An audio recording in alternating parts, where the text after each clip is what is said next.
sit back and relax. It's time for your daily dose of Big D Energy.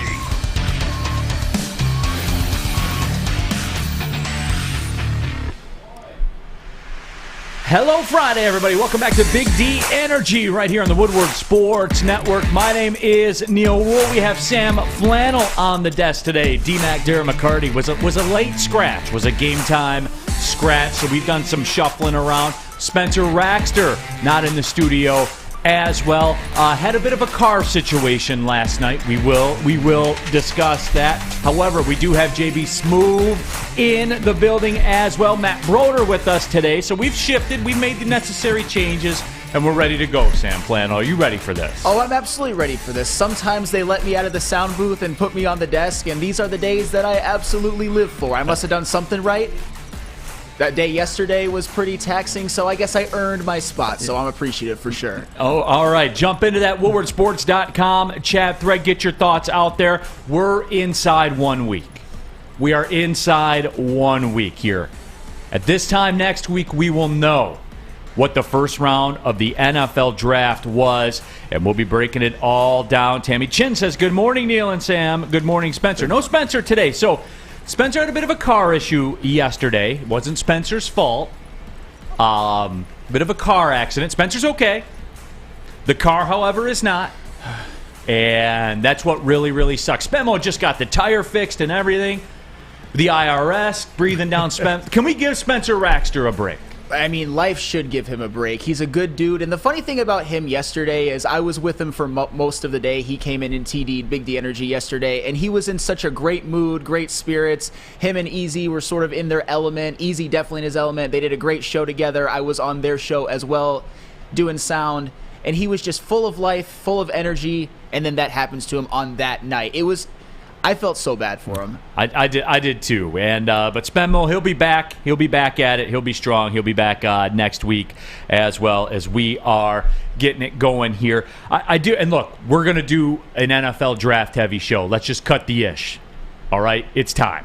It's time to get in there. And I'm not one of these people that, mails it in every Tuesday with the latest mock draft and stuff like that. Now it's time to get in. Now it's time. And that's fair, right? That's fair. Less than a week. Of course it's fair. Okay. More than fair. We will do it. We'll get to know Matt Broder a little bit. First time that we're running together, Matt. We're already off to a bad start with the Jumpman Michigan sweatshirt on. I don't know what to tell you. How can you not? As how Fish would say. Can you not? Very easily. That's my guy. You can support a team that wins natties and stuff like that. We'll get there soon enough. We'll be there. Okay. Yeah. All right. Wait. Harbaugh's got something brewing. Okay. Stop me if you've heard that one before. Hey, we'll discuss. We'll get to know Matt Broder as the show goes on. People ask me about the T-shirt. This is the Josh Parisian UFC walkout T-shirt. So that's our guy here on this show. You guys all know that. So we got that. We got that all hooked up.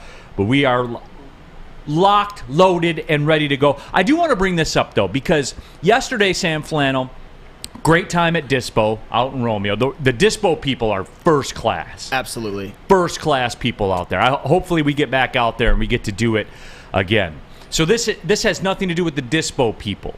Yesterday, I never felt more lied to in my life than I was yesterday.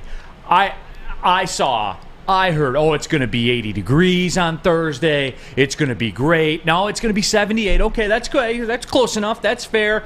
It was none of those things. It was cold. It was windy. It was rainy. At what point do weather forecasters have to be right?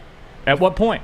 At some point, they do have to be right, because yesterday, I'll be honest, and I have said this before, once I go to shorts, I don't go back, at least until maybe October or something like that. So yesterday, I rocked my shorts. And first off, I was surprised that we were doing the broadcast outside, like starting at the morning show, and it was more cold than we thought it was going to be, definitely for sure. So that was miserable, being outside, just having to sit there in the cold. My legs were freezing. Just not a good day, not a good time. And to top it all off, the final word was rained out. They had to come back here because it started raining on our outdoor equipment at around, we had to stop our show yesterday, and they had to go back to the studio.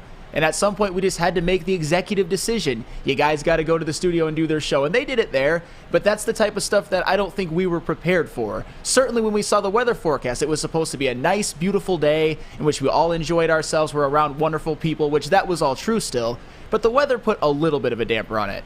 No, it did. Soft Jones says, at what point do you guys have to be right about the draft? Well, I don't proclaim myself a scientist or a meteorologist, as you would say. I'm here to entertain, Soft Jones, with a guaranteed contract. So there is that as well. And look, okay, you want us to be right about the draft? Okay, Soft Jones, this one's for you. In about 5 minutes, Terry Foster's going to join us here on the show. He has a bombshell, a Detroit Lions NFL draft bombshell that you will get from nowhere else. Is that good enough for you, Soft Jones? And then you can judge us by that and see if things play out. Because it's big. It's huge. And Terry Foster's going to be here any moment right now. He has talked to his Detroit Lions people. And coming up at 11:14, T. Foss is going to join us here in studio and break it all down. Is that enough for you, Soft Jones? Is that enough? Are you entertained?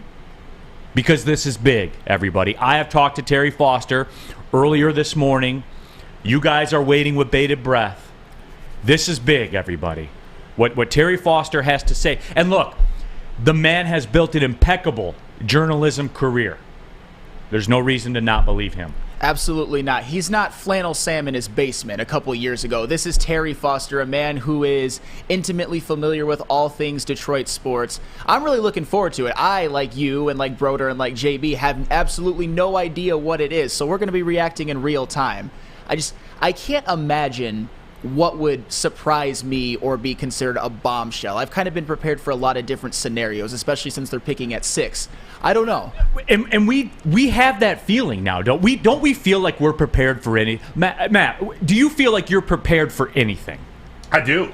Like there's been so much discussed, all the different directions that the Lions could go. Like anything could work. Anything could not work. It's a wild time. You will be stunned by nothing, right? Nothing. Nothing can shock you. No. Hey, look who just walked. Who's just walking in right now, actually.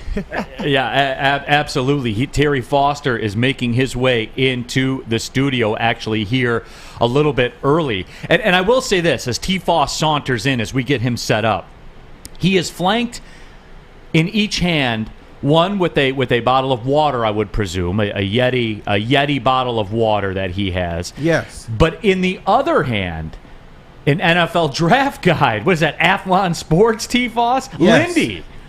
Lindy Sports. T-Foss, we've talked this one up. I chatted with you about 30 minutes before the show, and 9 Drink says hopefully T-Foss gets us bricked up. I'm going to get you bricked up, guaranteed. T-Foss, how are you, man? Pretty good, hanging in there, a little rainy. I'm adjusting to this Michigan weather because I was in South Carolina for the weekend. It was nice. It was 80 and. Oh, they didn't tell you it was going to be 80 and then it was 52 and windy and then start raining? No. I flew back. I was wearing my little cute shorts and a little crop top. And I came back, it was 35 degrees. Yes. Can confirm. When I left, it was 75. Can confirm. I don't know what happened. It's cold. It is absolutely cold.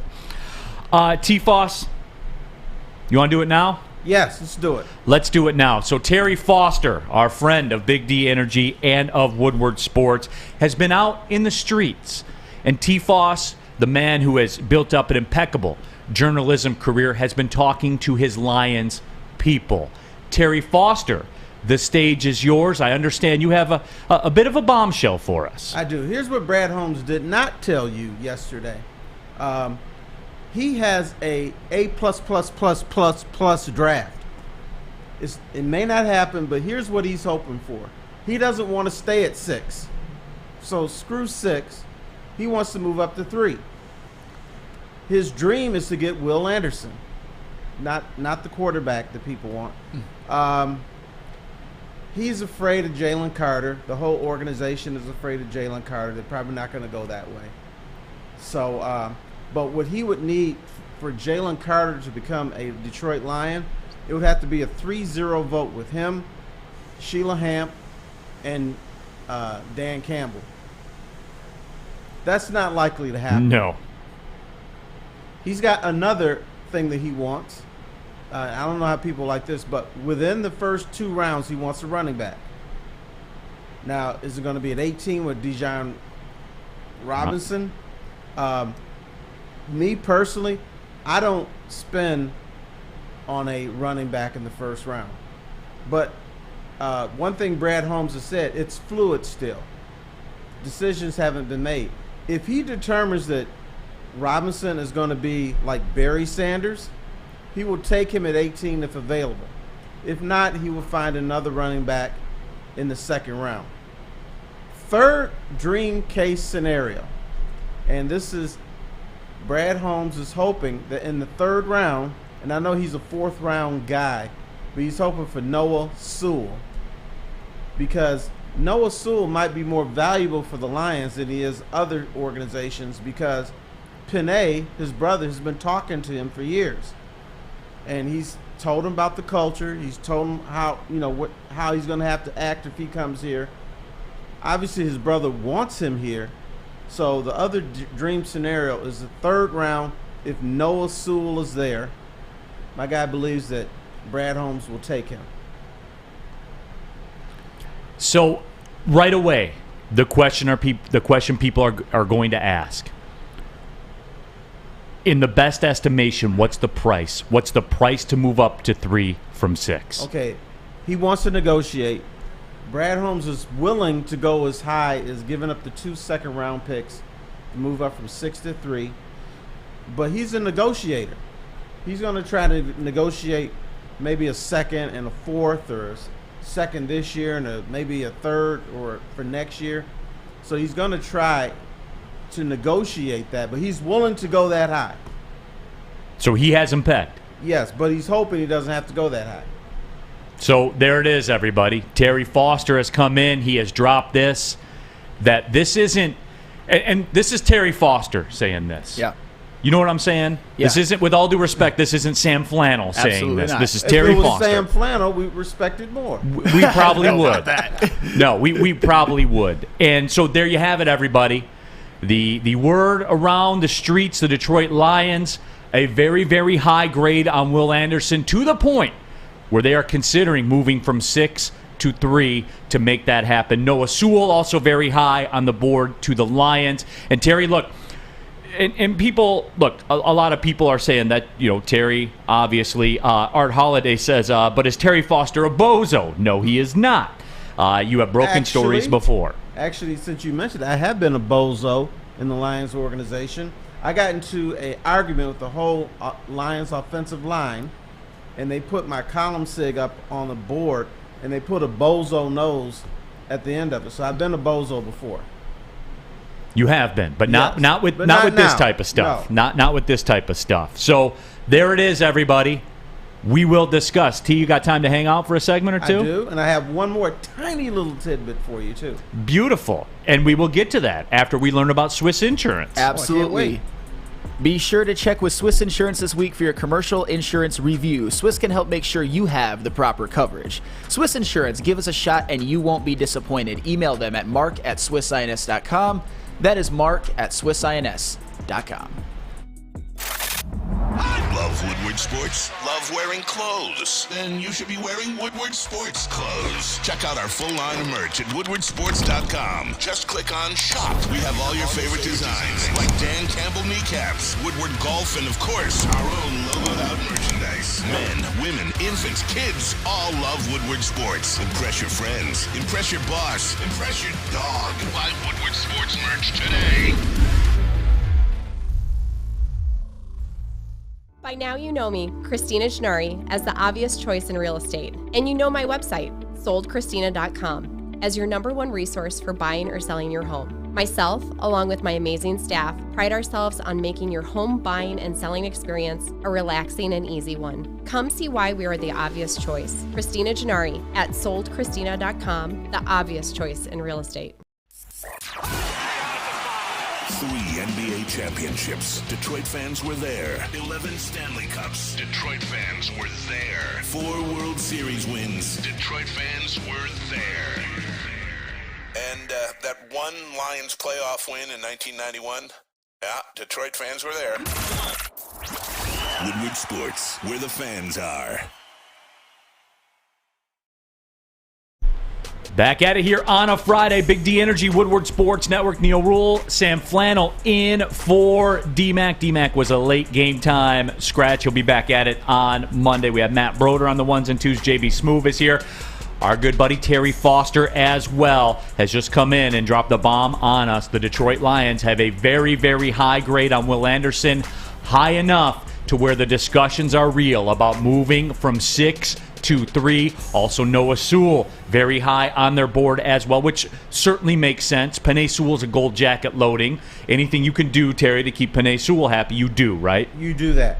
And although they were probably reaching a little bit for Noah Sewell, and other teams won't be as high on him as the Lions, Noah has been indoctrinated the last couple years by Penei, telling him about this culture.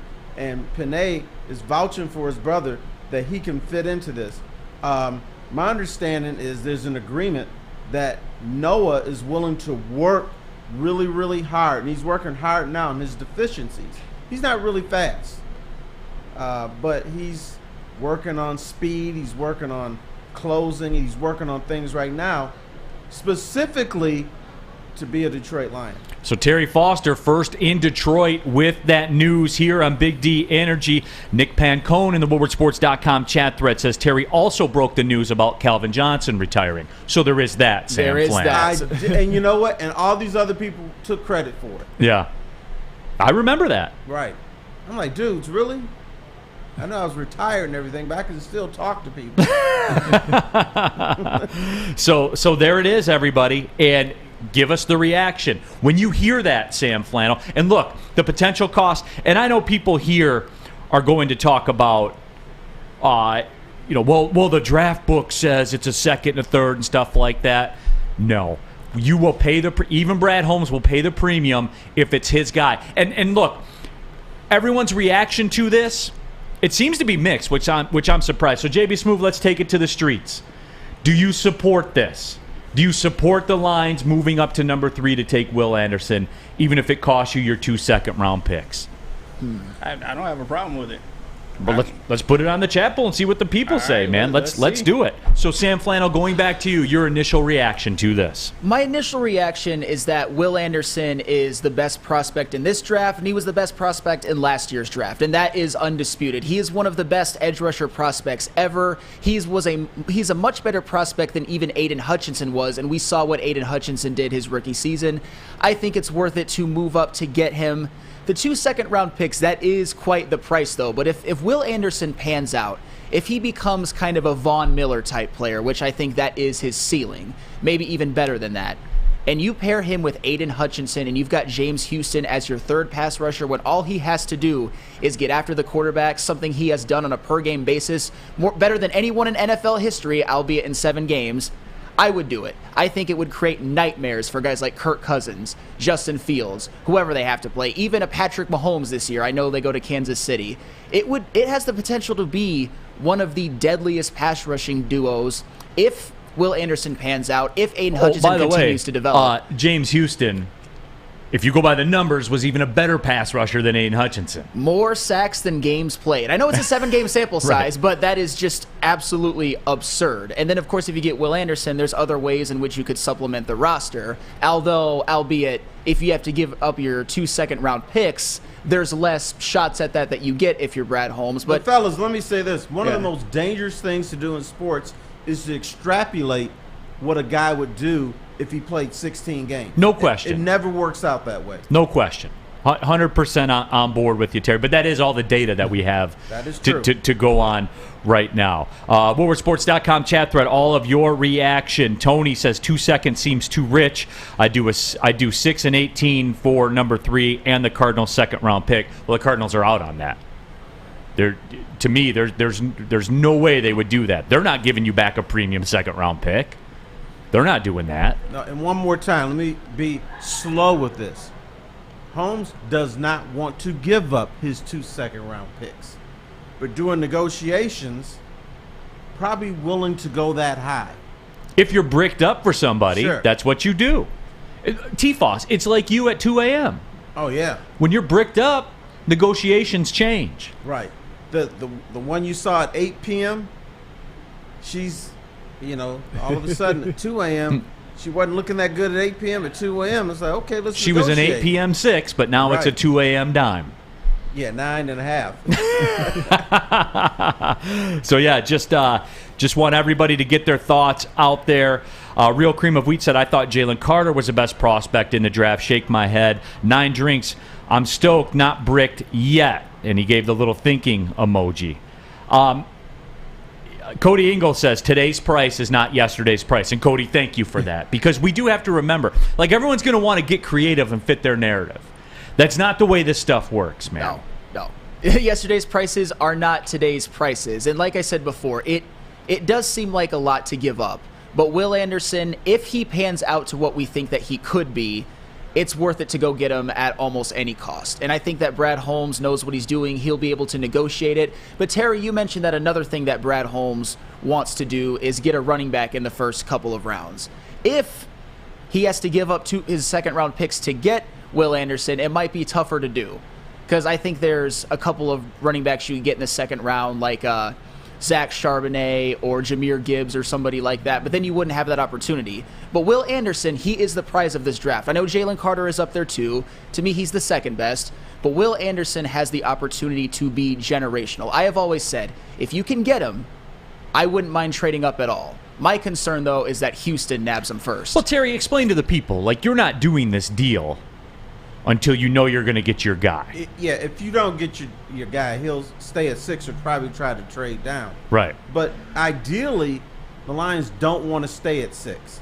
They don't want to end up with Witherspoon, who's a very fine player, but I don't think they're interested in having their first pick being a cornerback. And having to pay a cornerback the same price that they pay C.J. Gardner-Johnson. Yeah, but they'll do it. But that's like, okay, let me hold my nose and do it. Yeah. But they'll do it, but they don't want to. And you know who we have to thank for that? Baker Mayfield. Oh, yeah. Now, hey, I want this out there, and this is going to be my big thing on draft night. Because however this goes down, now obviously they make this trade that Terry Foster has been the first in Detroit to report that this is very much a big thing.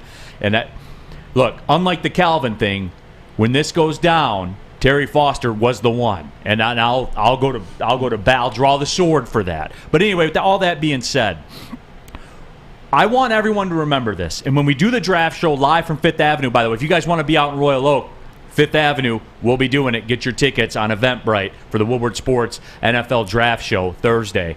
We will be out there doing the live show. So when we do that, I want people to remember, if Will Anderson goes at 2 and the Lions get stuck at 6 and they have to take Witherspoon or whatever, I want you guys to remember, the person responsible for that is Baker Mayfield.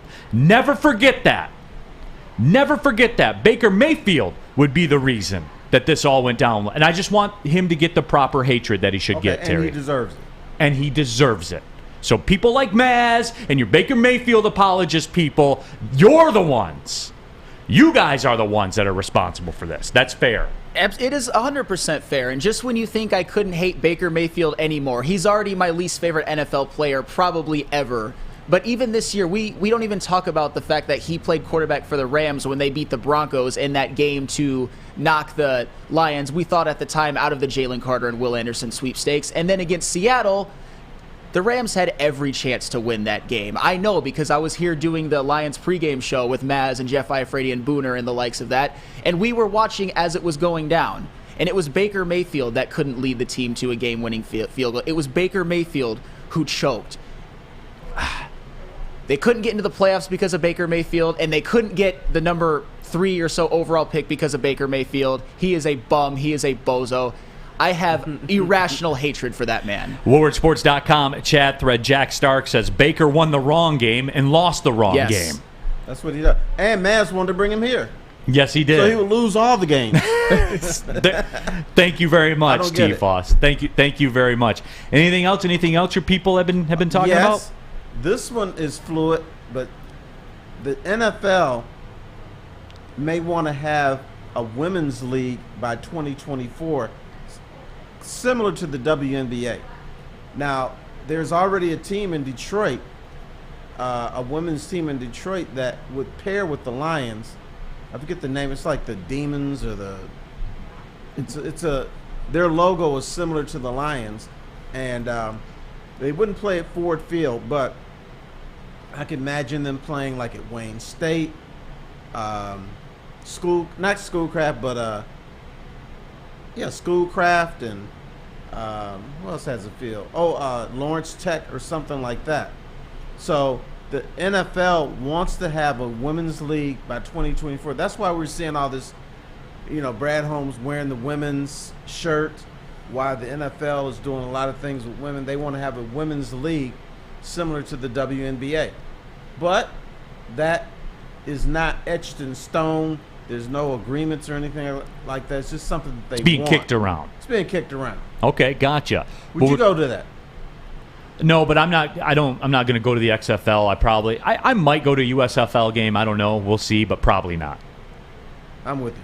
We can go somewhere and have bourbons. And watch the You know Steelers. what? Yeah. You know what? If I do get some time off on a weekend, I'm going to T-Foss, and we're going to go drink some Eagle Rare. Right. That's not watch the women play football. that, with all due respect, but we're equal opportunists. We will not watch anybody play football. No. Male or female. No. We will out. drink Eagle Rare though. Or we could go see the Red Hot Detroit Tigers. Or we could just go drink Eagle Rare at the Birmingham You pub. can do that. Yes. That's what I'm leaning towards. If it were me. All right. Is that fair? Okay. You don't want to see the Red Hot Tigers. All right. That's good. All right. WoodwardSports.com chat thread. Anthony Patterson thoughts. Give our 18th a second round. And Swift, all right, I'm stopping reading that right there. Anthony, come on. Guys, don't do this. If you're the Cardinals, the number 6 pick is the basis of the negotiation. Why are you moving back to 18?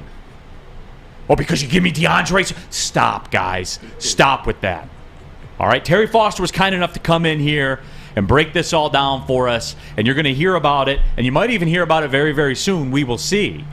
But you heard it here first. I just want everybody to remember that. And remember, too, you heard this here first, second, third, last. Planet Fitness, the official studio sponsor of Woodward Sports and home of the Judgment-Free Zone, where you can work out in a non-intimidating, judgment-free atmosphere for just $10 a month. You a baller?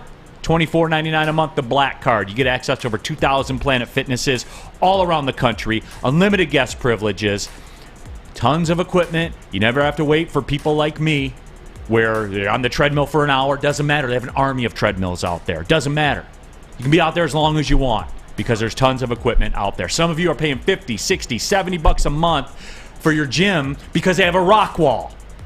Stop doing that. Planet Fitness has everything you need, $24.99 a month. You basically own the place. Go to planetfitness.com or stop in at any one of the 50 Metro Detroit locations. It's Planet Fitness, where your fitness is essential. At work and at home, we're there with smarter security solutions. Featuring complete automation with customized alerts and more. For over 90 years, we've been the company that's been counted on to protect what matters most, all with personalized service and care. Right now, for a limited time, receive a free video device plus free installation with a new home system. Guardian Alarm. We protect Michigan. Since the dawn of moving people, Chevrolet has led the way. The world of transportation is changing. At Feldman Chevrolet, we are leading the charge forward. With every electric vehicle, every mile traveled, one Feldman at a time. The company that puts more Chevys on Michigan roads is now the #1 name for Chevy electric vehicles. We don't like to brag that we are the toughest sports network in Detroit, but we do have a guy named Darren McCarty on our side. Lemieux and McCarty, who've had a good knockdown drag up. There they go, right on the whistle. They were talking to one another. Woodward Sports.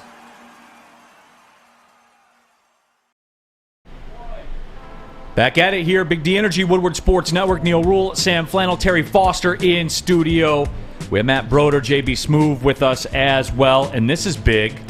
Ian Rappaport has just tweeted, According to his sources, the NFL has suspended 5 players, including the Detroit Lions' Jamison Williams, for violations of the NFL gambling policy. The Lions' C.J. Moore and Quintez Cephas, plus the Commanders' Shaka Toney, are suspended indefinitely at least 1 year. Williams and Detroit's Stanley Berryhill are suspended 6 games. You know what, Neal? I'm getting scared. I'm getting shivers up and down my spine. I'm hoping this doesn't happen. I'm wondering if J-Mo's going to be Roy Williams, reincarnated, and Charles Rogers. Guys you thought could do well, but other stuff got in the way. So there it is. I think at this point it's okay and it's fair to have some questions about Jamison Williams, despite the fact that he came in drafted after tearing his ACL in college in his last game ever. If you would have told me that in his first year and a third that he would have 1 catch for 41 yards as his entire and 1 rush, obviously, for about 40 yards, but 1 catch, 1 rush, 2 times touching the ball in his first year and a third, and he would have a 6-game suspension, I would have been very, very unhappy. And I also look at it, too, on a more macro level that, is that going to turn out to be a bad pick by Brad Holmes? It's fair to question that right now. I believe that if the Lions would have had a healthy Jordan Davis and picked him instead, they might have beaten Seattle and they might not have given up 300 rushing yards to Carolina. They might have been in the playoffs. That was obviously a pick that wasn't done for last year, but the rebuild was so expedited that I think they could have used a Jordan Davis even more than Jamison Williams, and now we don't know anything. Here's the thing you forgot. Jordan Davis was huffing and puffing after 2 plays. That's fair. Philadelphia could absorb that. The Lions could not. And that's fair, obviously, but just Terry Foster getting calls from all over the league right now, everybody. Yeah, I can't wait for more breaking news. Yeah. It's just the fact that Jamison Williams thus far has had 1 injury-ravaged year, and the next one is going to be ravaged by a 6-game suspension. I hope that he can make it back because I love his talent. I think that he has the talent to be like a Jalen Waddle-type player, but he has to be on the field. And so far, he's made virtually no impact for this team. It doesn't look like he's going to impact this team until almost mid of next season. Very, very disappointing. That was Roger Goodell. I've been suspended. No, T-Foss, are you on 6 games or for the entire year? Whole year. The whole year. So, T-Foss, good run, man. Good run. No, so obviously that is big. My understanding is, I haven't had this confirmed, the Lions have now released Quintez Cephas and C.J. Moore. So that problem's solved. So there is that. Look, guys, I'll be consistent with all this. Jamison Williams suspended for 6 games. Okay. He'll be back in 6 games. That's a little flippant, Neal. No. You can't do that after last year he was basically suspended most of the season because of his knee. Right, but they knew that. They knew that going in. They didn't know he was going to be gambling. No, they didn't know that. They didn't know he was going to be gambling. My point is, the punishment's been handed down. It's 6 games. I can deal with that. It's 6 games. He's ultra talented still. Is it still fair to? He didn't lose any talent. He just made a lot of money. He didn't. But here's the problem. Here, don't look so nonchalant. Here's the problem. Now he's going to be on the sideline carrying his little stupid football around, and then in game 7, 8, 9. You're not going to get the production that you want out of him because he wouldn't be playing any games. He, his little, getting to know Jared Goff is going to be erased a little bit. So now you're going to have to wait until week 10 for him to be good anymore, or week 9 for him to be good. I think this is bigger than you.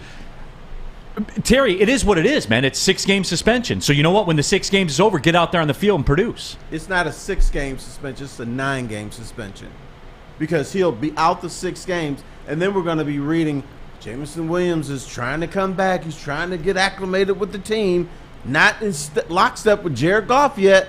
So we're going to have to wait another 2 to 3 weeks for that to happen. So this is bigger than you said. And Neal, I got a little surprise for you. Okay. People expect the Lions to win the division next year. Do they? Yes. I was told they're all stoked, not scared. Right. Are you still stoked, not scared? I mean, I'm still stoked, not scared, but that's a big deal. I mean, Jamison Williams. Well, which is it? Are you still stoked or is it a big deal? Because it's one of the two. I'm still stoked because losing Jamison Williams for 6 games. You look me in the eye, Sam Flannel, and you tell me, well, losing Jamison Williams, he only touched the ball twice last year. It's not going to be a big deal. Please tell me that. I want to hear that. Okay, but at some point you have to actually demand that he does something. I'm going to pull a Neal Ruhl, like what you did with Aiden Hutchinson. At some point, if you're a first-round pick wide receiver, a guy who was considered the best wide receiver coming out in that draft class, a guy that the Lions were only able to get because they traded up to 12 and because he was hurt. At some point, you have to produce. You have to get on that field. At some point, you have to show us. All I hear about is how talented he is, about how when he gets back, when he has a full offseason, that he's going to wreck the league. He's going to be Tyreek Hill. He's going to be Jalen Waddle. I've heard that. I've even given him Jalen Waddle expectations. But at some point, you have to show us. You have to get on that field. You better produce. When your suspension is over, Jamison Williams, you have to produce. You have to go out there and prove that you are worthy of that pick. Right. But he has to do that anyway. But he's going to have 6 less games to do it, or maybe 3 or 4 if it gets appealed. I saw that in the chat. I don't know exactly, but that's not smart being suspended. I mean, I get it. Maybe he didn't do anything wrong. There's not a lot of context to it right now, but that's bad. He had a lost season, and now he's going to have another season in which a third to a half of it is lost. That's not a good start to your career. You got to even admit that, Neal. That's not good. Well, no, it's not optimal. No, it's not. But still, we know. See, this is what's funny about it, though. Everybody, Terry, is circling back to say, well, he missed the entire year last year. We knew that going in. That's why he was available. All right, we knew that going in. Baby last boy, year has nothing to do with it, dude. The hell down. Okay. If it was just last year, I'd be in lockstep with you. No, in fact, I'd be up there hugging you, saying, yeah, Neal, go, boy, go. But this is most of last year, and then I predict it's going to be half this year. This is a team with expectations. If we were sitting up here saying, how do you think the Lions are going to do? They'll be 6-11. I wouldn't give a damn. But their expectations for the first time, they need all hands on deck. Well, Flannel just told me still stoked, not scared, so this doesn't make a difference. Which is it? I'm just trying to figure out which it is. Okay, I'm scared, but still stoked. You can't. No, it's an we've ironed this out. It's an either-or proposition. No, shut up, Neal. I'm going to steal your line. Both things can be true. Oh, God. JB Smooth. You said that. WoodwardSports.com chat poll right now. Are you still on board with Jamison Williams? Terry, he is getting shredded in the chat by people. Shredded. Trade him. Get him out of here. Character issues. This is why I can't even read them all of them that are flying in. The biggest one I've seen, though, this is why character matters.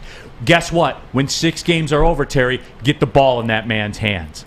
That's it. That's all. When these 6 games are over, get the ball in Jamison Williams' hands. I don't care, Terry. I don't care. Come back, game number 7 of the year, ball out. Because when you get the ball in the man's hands, it's electric. We've seen it. It is. But you'll care if they're 2-4 after 6 games. No, it won't be Jamison Williams' fault, right? Like I thought this was a deep team, a championship contending team. It is. But they gave up draft capital to get this guy. And at some point, you have to be a professional. What's this boy doing gambling anyway? And he's hanging out with Cephas, of all people. See, here's what I'm talking about, though. Like the Mike, J-Mo is Terry Fair. J-Mo is Darko. What a draft bust. Oh, boy. Alex Merrill's in my camp, though. I still want him. Who cares? That's where I am. You can't say who cares, though. That's where it's... Yes, you can. No, you can't. I do not care. The punishment's been laid down. See, you got to be This isn't college football, Flannel. This is professional football again. The punishment's laid down. When 6 games is over, get him the football. I don't care.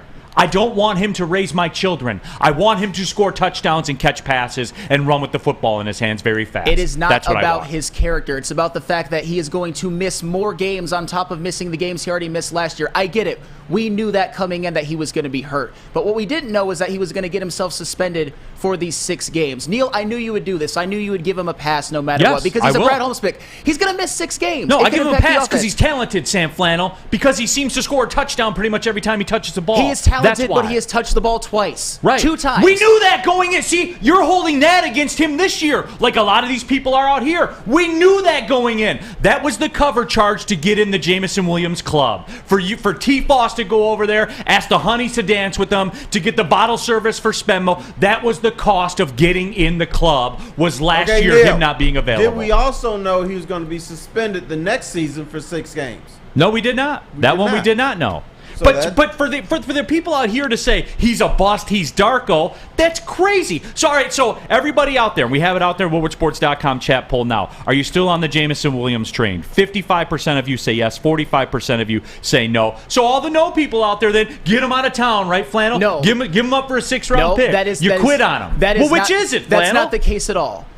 He is not a bust. We don't know that yet, but I'll tell you what, it's on the table now. I don't think he will be a bust. But the fact that he's had... then you don't have a problem with it either. I do have a problem with it. Getting suspended for 6 games, both things can be true. I still think the Lions are going to be good, but at some point you have to demand excellence. All of that last year being a lost season, I'm willing to give him a pass for that, and I have given him a pass for that, given that he produces when he gets on the field. I don't know that he's going to do that yet. I don't know when he's going to be on the field. We assume week 7, but there's just too many unknowns with Jameson Williams at this point. Here's the difference between Jameson Williams and Darko. Williams can play. Darko couldn't. Hey, Darko got a second contract in the league. Yeah, for pennies on the dollar. Human victory cigar. He had 2 seasons where he averaged 10 and 6. He was a very fine NBA player. He was a shorter version of Chuck Neville. That's aggressive. Kevin Pitzer says bust in all caps. Terry Foster, right here, right now, is he a bust? No. Do you give up on him, Terry Foster? No. So you're in my camp. You don't care. No, I do care, but I'm in your camp, but I care. Because last year was a lost season. Now this season, what's the next thing he's going to do? Is he going to punch a teammate? Is he going to not show up for training camp? Is he going to, there seems to be an immaturity with this guy. And so we talk about the Lions culture. Part of that culture is being professional. Penei Sewell, crazy guy, wants to kill people, but he's professional. Jared Goff, we don't always love him, but he's professional. Albert G41 says, I'm still on the JMO train, but I don't have a window seat anymore. That's the nuance. That's the nuance. I think that was perfectly said. All right. Hey, when you got a big project, what's the nuance there? Well, I certainly know where that is. That is Alta, because at Alta, uptime matters. Alta equipment has everything you need to get the job done, even if you have, JB, a big bog project, which I know all of you have. You know all about them bog projects. If you have one, Alta Rent has you covered. Call them today at 844-GO-TO-ALTA. That's 844-GO-TO-ALTA. Big Boy Strawberry Fest has officially arrived, and we're here to show you the very best flavors of the season. Satisfy your sweet tooth with our deep-fried vanilla Oreos, strawberry hot fudge cake, and a slice of our classic strawberry pie. But that's not all. Cool off on a refreshing summer splash salad, or savor the flavors of our chicken Caesar wrap and strawberry bacon chicken wrap. And for breakfast lovers, don't miss out on our strawberry hotcakes or our mouth-watering red velvet waffle. Strawberry Fest is something for everyone. Celebrate the sweet season with us at Big Boy. Hi, I'm Dr. Jason Olafson, DC, the founder of the Custom Health Centers, and we've helped thousands of people learn how easy it is to lose weight and keep it off with our customized weight loss and body contouring programs. With Custom Health, you don't feel hungry, you eat well. My name is Simeon Timbuk, and I lost 71 pounds on the program. Call us at 844-789-THIN or visit CustomHealthCenters.com for a free consultation and get started for as little as $5 a day. Can't get enough Woodward Sports content? Head over to WoodwardSports.com right now for up-to-date sports articles and great entertainment news. We have the best writers, bloggers, and coverage all at your fingertips. Head to WoodwardSports.com right now to experience all Woodward Sports has to offer. The Folling Warehouse in Hamtramck is the home of the original football bowling game. 2 ways to play: $12 unlimited open play or $120 lane reservation for up to 10 people. You got the $2 mystery beer machine and full bar. Check them out at the Folling Warehouse or visit them online at follingwarehouse.com. Wow, what a show so far. Big D Energy, Woodward Sports Network, Neal, Ruhl, Sam Flannel, our good friend Terry Foster, kind enough to share some time. Look, we have Matt Broder. We got JB Smoove here as well. Just explosive. First off, Terry Foster came in here first in Detroit to report that the Lions very, very A+++ interested in Will Anderson to the tune of they are willing to move up in the draft to do it. Also, Ian Rappaport just reported The Detroit Lions, Jameson Williams, has been suspended by the NFL 6 games for a violation of the NFL gambling policy. C.J. Moore, Quintez Cephas of the Lions were given 1-year bans. They were consequently released by the Lions, so that doesn't matter, and that's how quickly this stuff moves. And you know why they were released? Because they can't play. Because they can't play. And that's like, Terry, everyone in here, and someone in the WoodwardSports.com chat thread, Parker, says, what is Neal arguing, LOL? Parker, I'm arguing the fact that it doesn't matter. Because it doesn't. And everyone's acting like it does. And look, you guys want to get caught up in the feelings, and I saw that too. This is why character issues matter and stuff like that. Because guess what? In Week 7, when he has 7 catches for $180 and 2 touchdowns, we're going to be talking about character issues? Are we, Terry? We will not. Only if he has 2 drops and 11 yards. 11 yards for catches. And that's fair. Then we can have that discussion. I'm leaning towards no, though. Okay, can I sing a little song? Yeah. Do you know who else this time wanted to run out of town? Because he's a bust. Herman Moore. One of the best receivers in Lions history. Because when he came in, he couldn't see. He was blind as a bat. He dropped a couple passes, dropped a touchdown, and they said, get his ass out of here. The Lions were like, okay, whatever, kids. They kept him, and Herman Moore, model citizen, great receiver, second best receiver after Calvin Johnson.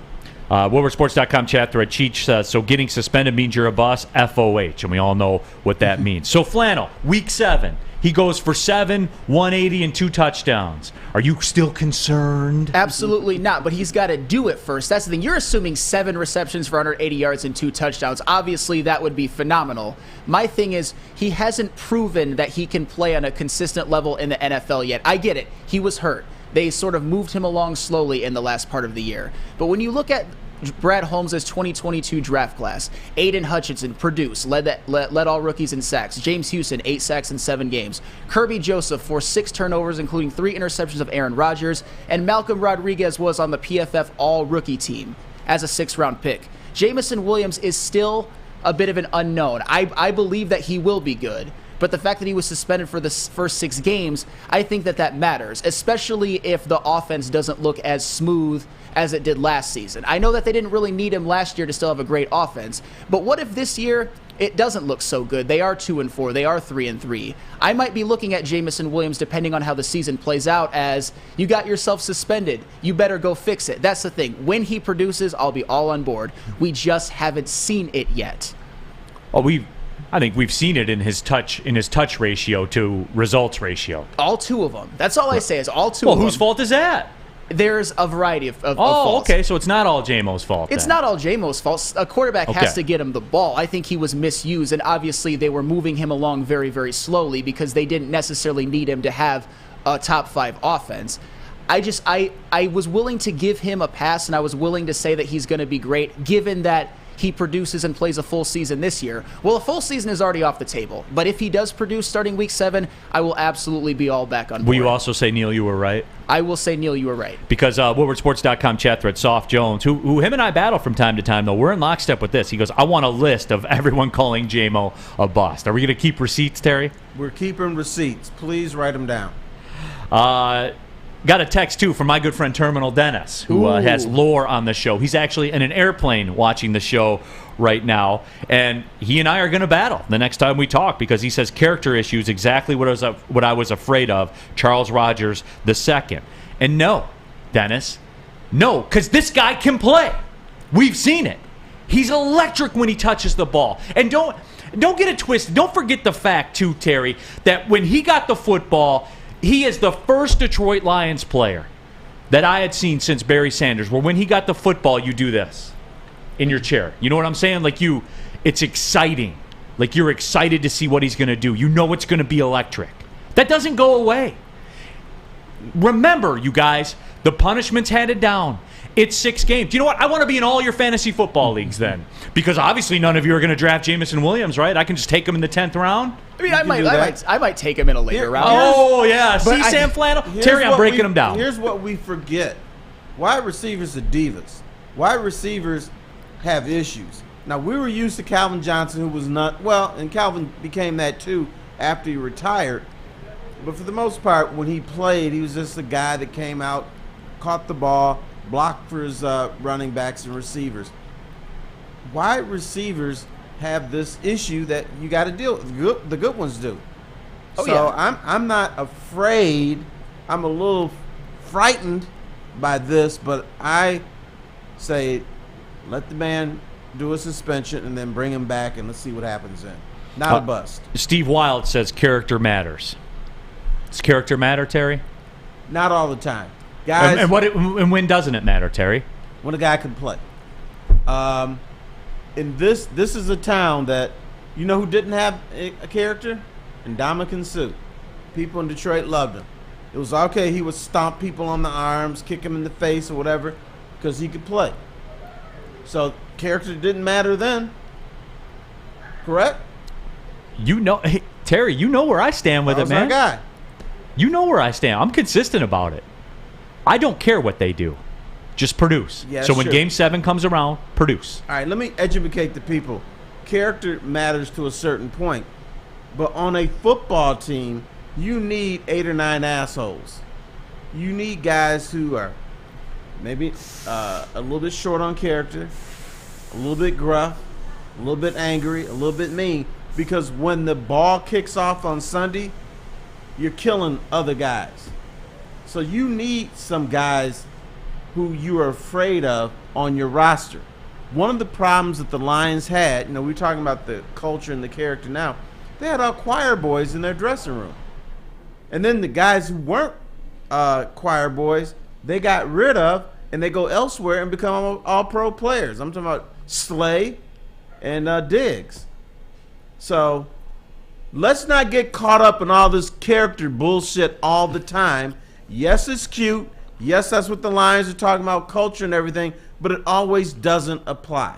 See, and this is what I'm talking about and what I'm arguing about right now. And obviously, you know, we got the explosive listenership and viewership going on right now. So if this is your first time tapping into Big D Energy, appreciate it here on Woodward Sports. Go subscribe to the podcast page, iTunes, Spotify, Spreaker, wherever you get your podcast. Click subscribe and get in there. That way you can watch and listen to the show on your terms. Quisaka says, wide receiver just became a real possibility at 18. And Sam Flannel, this is what I'm battling against. No, it doesn't. It's 6 games. He's not gone forever. You are not altering your entire draft strategy because a wide receiver is out for 6 games. That's an overreaction. No, you're not gonna alter your whole draft strategy, but you might think twice if, say, a Jackson Smith and Jigba falls, or in my case, I like Quentin Johnson a lot. I don't know if I would draft him at 18. And to me, Neal, and I don't agree with all of the whole character issues thing. To me, that's not what the problem is with this. The problem is inavailability. When your issues, whatever they may be, we still don't know the full story, get you suspended for 6 games, that matters to me a little bit. And I would say in this case, a lot. Like you said, though, Neal, if he does go out and produce in week 7, week 8, week 9, going on for the rest of the year, and can have a productive career after that, maybe even a great career, I will, and I think we will all forget that this all happened. I'm just saying that it hasn't happened yet. We need to see him on the field. And I think I am okay to at least be disappointed. Maybe even a little bit in him, but just disappointed. He's entitled to that. Don't laugh at him. He's entitled to that. Are you disappointed in me, Dad? I'm a little disappointed that you're giving it a complete pass, for sure. It's done. Like, it's handed down. It's 6 games. It's 6 games that he will not be in. So, all right, let me ask you this then. Say the Cardinals are going to unload DeAndre Hopkins. You don't want it. You want no part of him, right? Because of, the substance abuse violations, the illegal substance use. Like, you want no part of him, right? Because it's bad character. No. It's not about character. It's about, will he be available for this season? It's not about... No, you don't want that, though. Like, nobody wants bad character. You know what? If I'm throwing the ball up in the corner of the end zone, I want DeAndre Hopkins. He's probably going to come down with it, so I'm cool with it. Oh, and DeAndre Hopkins, the difference between him and Jameson Williams is DeAndre Hopkins has already put together a Hall of Fame career. No. This is Jameson Williams exclusive. I want because I want to see if you're consistent. You don't want DeAndre Hopkins. Like, if you could get him for a 6th-round pick, you don't want him here, right? Because he had a 6-game suspension before. Past tense. I want And in people week who are 7, available. Jamison Williams will have had a 6-game suspension. Okay, and I will say this. The Lions, at least for Jamison Williams' sake, they better start off the season strong. Their offense better keep humming, because if the Lions feel the absence of Jamison Williams, all of the chatter around this town is they're going to turn on J-Mo really quick until or unless he produces at a high level. I think he will. But just imagine if this offense next year, I'm not saying it will happen, but just imagine if it starts off the season outside the top 10 in scoring. I think it's right to have some questions of, damn, Jamison, why'd you do that? Sure. Why'd you get yourself suspended? You know what, though? But I don't.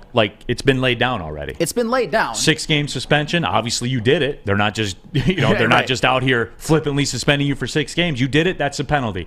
Your payment's over. It's more than a third of the season. Okay. If that's how you want to look at it. More than a third of the year. It's not 2 games. It's not 4 games. It is a 6-game suspension. So you won't be drafting him in fantasy football then at all? I mean, I might in my later rounds. Oh, yeah. Because I think he will be good. We just need to see it first. I think that he will be good when he gets on the field. But it still doesn't mean that I have no right to be upset that he got suspended for the first 6 games. There's nuance to this. Terry, I have questions. Killer Kev says it's not about character. It's about availability. Yes, that's what I said. I'm getting a lot of character vibes to this, though, people's criticism. That's true, but he will be available week 7 through 17. We'll assume he'll be available in 2024. We'll assume he'll be available for the playoffs. Week 7, Correct? man. He has time to make up for it. And I think he will, but he owes it to his team to go out and be the star that we know that he can be. And that's fair, but he's talented. He's very talented, ultra talented. So I'm willing to give it a pass. Yes, I am. And I'm not willing to give it a complete Would you pass. give Tom Kennedy a pass? Absolutely. Should they have cut Quintez Cephas? Yeah, because he can't play. He's never shown he can play. Oh, so that's different. As Smokey would say, oh, that's different. I mean, talent does outweigh everything, and I understand that. My thing is talent. I just wanted to hear you say it. Okay, fair. I just need to see production and availability. Talent is not even a question with Jamison Williams. But production and availability. Well, why do you think talent's not a question? Because he's. I mean, you've seen it. You saw it in college. You saw it. Yeah, in college. Oh, but you never saw it in the pros? 2 times. And then that one that got called back, that flea flicker, that was obviously phenomenal. I wish my heart broke when that was called back, by the way, because I rooted for him so hard. But if you knew then what you know now, you wouldn't, because it's a bad character. No, I'm not a character thing. It's nothing to do with character for me. It's all about availability. I'm just trying to keep it consistent around here. Sports Marketing Agency, they spread awareness about mental health and substance abuse. Their new podcast is called This Is the S Word, helps fight the stigma associated with seeking help. If you're struggling or you know someone who's struggling, go to thesportsma.com, thesportsma.com, the Sports Marketing Agency. They're here to help. You've heard of Gordon Ramsay. You've heard of Bobby Flay. But Thursday night Master Chef Brad Holmes will be in the kitchen with all of the ingredients needed to make a great dish on draft night. Join Woodward Sports for our 3rd annual Woodward Sports Draft Party, live at 5th Avenue in Royal Oak. The past 2 years, these parties have been standing room only, so get your tickets early at eventbrite.com. Don't miss out on all the fun with Braylon Edwards, Ryan Ermanni, Neal Ruhl, Darren McCarty, and the entire Woodward Sports crew. The party starts at 7:30 p.m. Don't miss the biggest draft party in the Motor City, brought to you by the biggest network, Woodward Sports. Introducing the Planet Fitness Guide to getting that post-workout glow. Step 1, what's your why? More epic energy, better sleep, blow off steam? Step 2, join Planet Fitness for just $10 a month and get moving in our clean and spacious clubs. Step 3, bask in that post-workout glow. Join Planet Fitness today for just $10 a month. Join today at any of the 50-plus Detroit area locations. A ton of fun, a ton of sports, and a ton of man meat. Welcome to the Woodward Heavyweights, live daily 5 to 7 p.m. on Woodward Sports. Back at it here, Big D Energy, Woodward Sports Network, Neal Ruhl, Sam Flannel. We got our guy Matt Broder here in the house, JB Smoove as well. Big shout out to Terry Foster, too, for coming in. And this all started, honestly enough, right? Where T-Foss came in and said the Lions and Brad Holmes are very, quote, very interested in moving up to 3 to get Will Anderson. That is the guy that they have targeted, and that is where they want to go with it. And then all of a sudden, we find out Jameson Williams suspended for the first 6 games of the season for violations of the NFL gambling policy. CJ Moore, Quintez Cephas were named as well. They were suspended for the entire season. They have consequently been released. So Quintez Cephas, CJ Moore, they are available now next year, not this year. And that is the difference. WoodwardSports.com chat thread. Jeffrey Brown says, I know Neal doesn't allow Miggy slander, but the dude was found in a parked car on the side of the road with an almost empty bottle of scotch in his lap, and nobody batted an eye. Just saying. And Jeffrey Brown, I'll take that a step further. He got pulled over by the police and took out his bottle of scotch and drank it while he was talking to the police. And yes, even then, I didn't bat an eye. Why? Because he's the greatest right-handed hitter of our generation, arguably. That's why. Whatever penalty there was paid, we move on. And guess what he did when he came back? Hit the ball in the neighbor's yard all the time. Doesn't matter. I know we love to get caught up in that stuff. This is the NFL. Game 7, when he comes out, has 150 yards and a couple touchdowns, everyone who's so outraged right now will not care. They'll just say, man, it's really great to have J-Mo back, isn't it? That's great. Man, we missed you, J-Mo. Ball out. But I would argue, as long as you're not calling him a bust, as long as you're not questioning his character, it's okay to have that attitude of being upset now, being disappointed now that one of your hopefully best offensive players this next upcoming season is going to miss 6 games. But once he shows it and proves it, be happy. It's not about being inconsistent. It's about taking things as you see it. Like I said, never called him a bust, never called him a bad character guy. I'm just disappointed with his availability. And once he can prove that he's available and consistent, and he's a consistent producer, I will be all on board, as we all should be. WoodwardSports.com chat through Motown Cool says, my punishment to J-Mo would be make him wear number 2 and not number 1. That's it.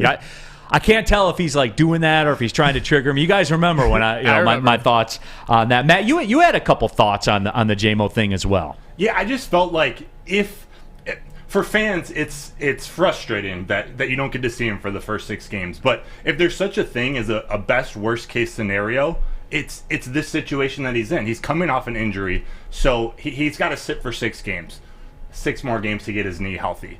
And then he's not getting pulled over he's not in trouble with the law. He's not in trouble with drugs or alcohol. He's in trouble with gambling on the game, which, yes, it is a problem, but this is the guy that you have to pry the football out of his hands. Like, that's the downside to J-Mo, that he wants to be involved in the game so much that he got his rookie paycheck and he made a poor decision, whatever it was that he bet on.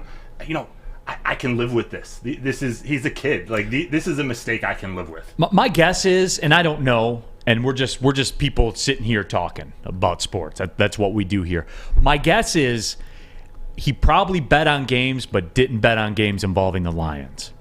If he bet on games involving the Lions, I would think that the hammer would really, really drop. We saw that with Calvin Ridley, who, oh, by the way, character issue Calvin Ridley, he's back next year for Jacksonville. And he's a big reason why they're the favorite to win their division, too. Yeah, but you wouldn't want him. No, I would want him because he served his time and he's available this next So the fact that he wasn't year. available last year, that doesn't dissuade you with him. I mean, not for this year. It might have dissuaded me from picking him up in the last offseason. But Calvin Ridley, he's definitely a guy who is going to help out Trevor Lawrence. He might come right in and be the number 1 wide receiver. And that is obviously what we hope for Jameson Williams when he comes back. I know Amon-Ra St. Brown is already there, but the reason why he was drafted so high is to be that number 1 wide receiver, to be that game breaker. I want to see it. I'm very, very disappointed that he's not on the field. And whether what he did was criminal or not, it absolutely wasn't. It's just at some point you got to know the rules. You got to know what the NFL is going to do to you if you do those things. And that's why I'm disappointed. WoodwardSports.com chat thread. Nick Fabrizio says, what do the Lions do at wide receiver now? Slide over to TK85. Like this. No, I'm like, we're joking about it a little bit, but seriously though, that's what you do. Tom Kennedy proved that he can make big catches on 3rd down last year in a very limited role. His role expands. And also Josh Reynolds is there. There's going to be, I think they will be relatively fine next year without him, depending on how their schedule plays out, obviously. I just don't want to see too much of a dip in the offense. I know Jameson Williams was a big part of the plans, but we also have to remember that offense was damn good last year when Jameson Williams contributed very little. Kirk Ford says, I don't believe the Lions are trying to trade up for Anderson. That's a smokescreen. Well, the guy that broke it here in Detroit also broke Calvin Johnson retiring. Take that for what it's worth. Take that for data. Take that for data. Said. Absolutely. But a heck of a probably the most chaotic first hour that Big D Energy has ever had. We had all this lined up. We're going to do all this draft stuff, these nickel packages and all that. But away we go here today because it's the biggest news, right? And I was shocked and alarmed. JB Smoove, what was the final number? Were people still on the JMO train? I believe they were, right? What was it, like 60-40? Yeah, people are still on the JMO train. It was 71-28. Oh, really? Okay, so JMO closed hard. Yeah. All right, well, that restores some of my faith then. The majority were not as vocal. Yeah, and I think the majority of the people, well, maybe not the majority, but a lot of people feel the same way that I do. Disappointment, willing to give him a shot when he comes back, but still not too happy that he got himself suspended for 6 games. It's not about character, it's about inavailability. All that injury concern going into last year in which he didn't play much. He missed the first 10 or 11 games and only touched the ball twice. We were willing to give him a pass given that he produces this next year. WoodwardSports.com chat thread, Derek Lewis says, did Miggy get suspended for it? I don't believe he did. I believe that was an off-season thing, and it was just a DUI. I don't think he did either. Yeah, it was just a DUI. Like, not being flippant about that. I'm saying in terms of the pantheon of DUIs to gambling, we have proven in professional sports that we do not care about DUIs. No. Don't care if you can do some really bad things as long as you're a good player. As long as you're a good matter. player, and we've proven that. Like, I'm not saying that for shock value or anything like that. That's where we are as a society. Like, that's just a reflection on us, Sam Flannel. There are things we've proven we don't care about. If you're good enough, it doesn't matter what you do.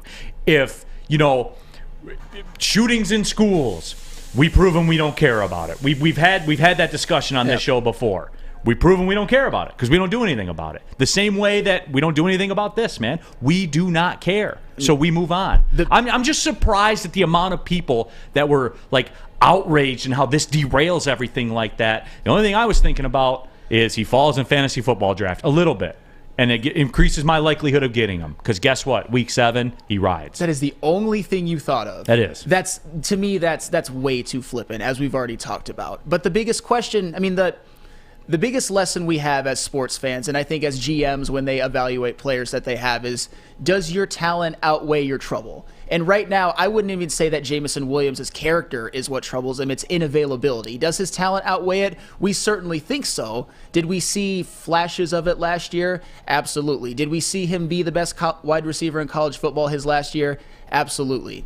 Do I think his talents outweigh his troubles? 100%, but we got to see it first. I expect him to fully ball out in the last 11 games. I expect him to be a big part of the offense. I just don't want to see the offense take a dip when he's out. I don't want to see them be 2-4 and 3-3 or 3-3. I don't want us to be talking things about the same old Lions after the first 6 games. I want to still see them tread water while he's gone. Maybe even do better than tread water. Because like I said before, their offense was good was top 5. I know that they had Shark for a lot of the season, but still, he wasn't there all year. Vincent Law says, we don't know the details, but it was reported that JMO wasn't gambling on NFL games. It may be as simple as he used a mobile gambling app, gambling on something else on team property. And sir, that's what my gut says, is that he was betting on stuff. Mm-hmm. Not necessarily Lions games, because we've seen what happens. Calvin Ridley is a good example of what happened. He got the hammer dropped on him. Which, I certainly understand. But, we can open up that whole second discussion about all this, about how, the Caesars Palace, Superdome in New Orleans and stuff like that. That always makes me laugh, too. Michigan State does it. They have Caesars advertisements on their scoreboards as well. Like, but that's another discussion for another day. It depends, right? Depends on who's giving me money. Yeah. Like that's what that depends on. So, that's another discussion for another day. It's not one that I want to talk about right now. Jack Harrington says Neal is right about all this. Well, hey, I appreciate that. Jake Dodd says, Neal, do we have enough space to get D-Hop or some other wide receiver trade? It's interesting you asked that. Yes, they do. The Lions sit right now with $27 million in cap space. So they They have the arsenal to pretty much do anything that you want to do. But keep in mind, they still have to sign their draft class, which since they have 2 first-round picks, probably looking, 12 to 14-ish million. I forget the exact number. But you have the space to go do something if you want to do it. I think we're overreacting about this, about A, the season's over, and B, we have to draft a receiver at 18 now. Nothing changes. The show goes on. Nothing changes. Is that a fair statement? Do you agree with that one, Flannel? It's a fair statement that nothing changes in the macro level, that I still think they're going to be good. I wouldn't say that they have to do anything rash, like overpay for a wide receiver or draft one. There's some concern. It's very shocking and very jarring when you hear something like that. I mean, it completely dwarfed Terry's big news. That was supposed to be the breaking news of the day, that the Lions are strongly considering moving up to 3 for Will Anderson. But once we found out that Jameson Williams was going to be suspended, viewership exploded. We just pivoted to that for the last hour. And it's because we want him on the field so badly. We want to see him produce at the level at which we think that he can. We're just not going to see it again. We were, I don't want to say robbed, because we knew it coming in. I think the NFL world was robbed of a healthy Jameson Williams season. And we as Lions fans, we were thinking this is the year where he really breaks out.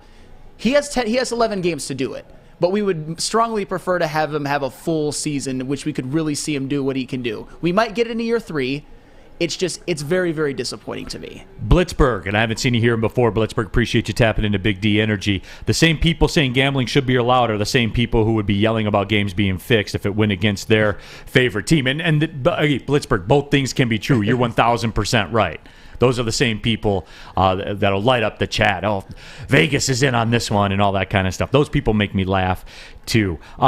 We got a couple good ones here that I'm going to get to after this break. Sam Flannel, hey, tell them about a haircut, man. Absolutely. And where I get my haircut and has me looking this fly is Lady Jane's, of course. Walk into Lady Jane's for an award-winning haircut experience and automatically enter for your chance to win not 1, but 2 vehicles of your choice, courtesy of Les Stanford Buick GMC of Ferndale.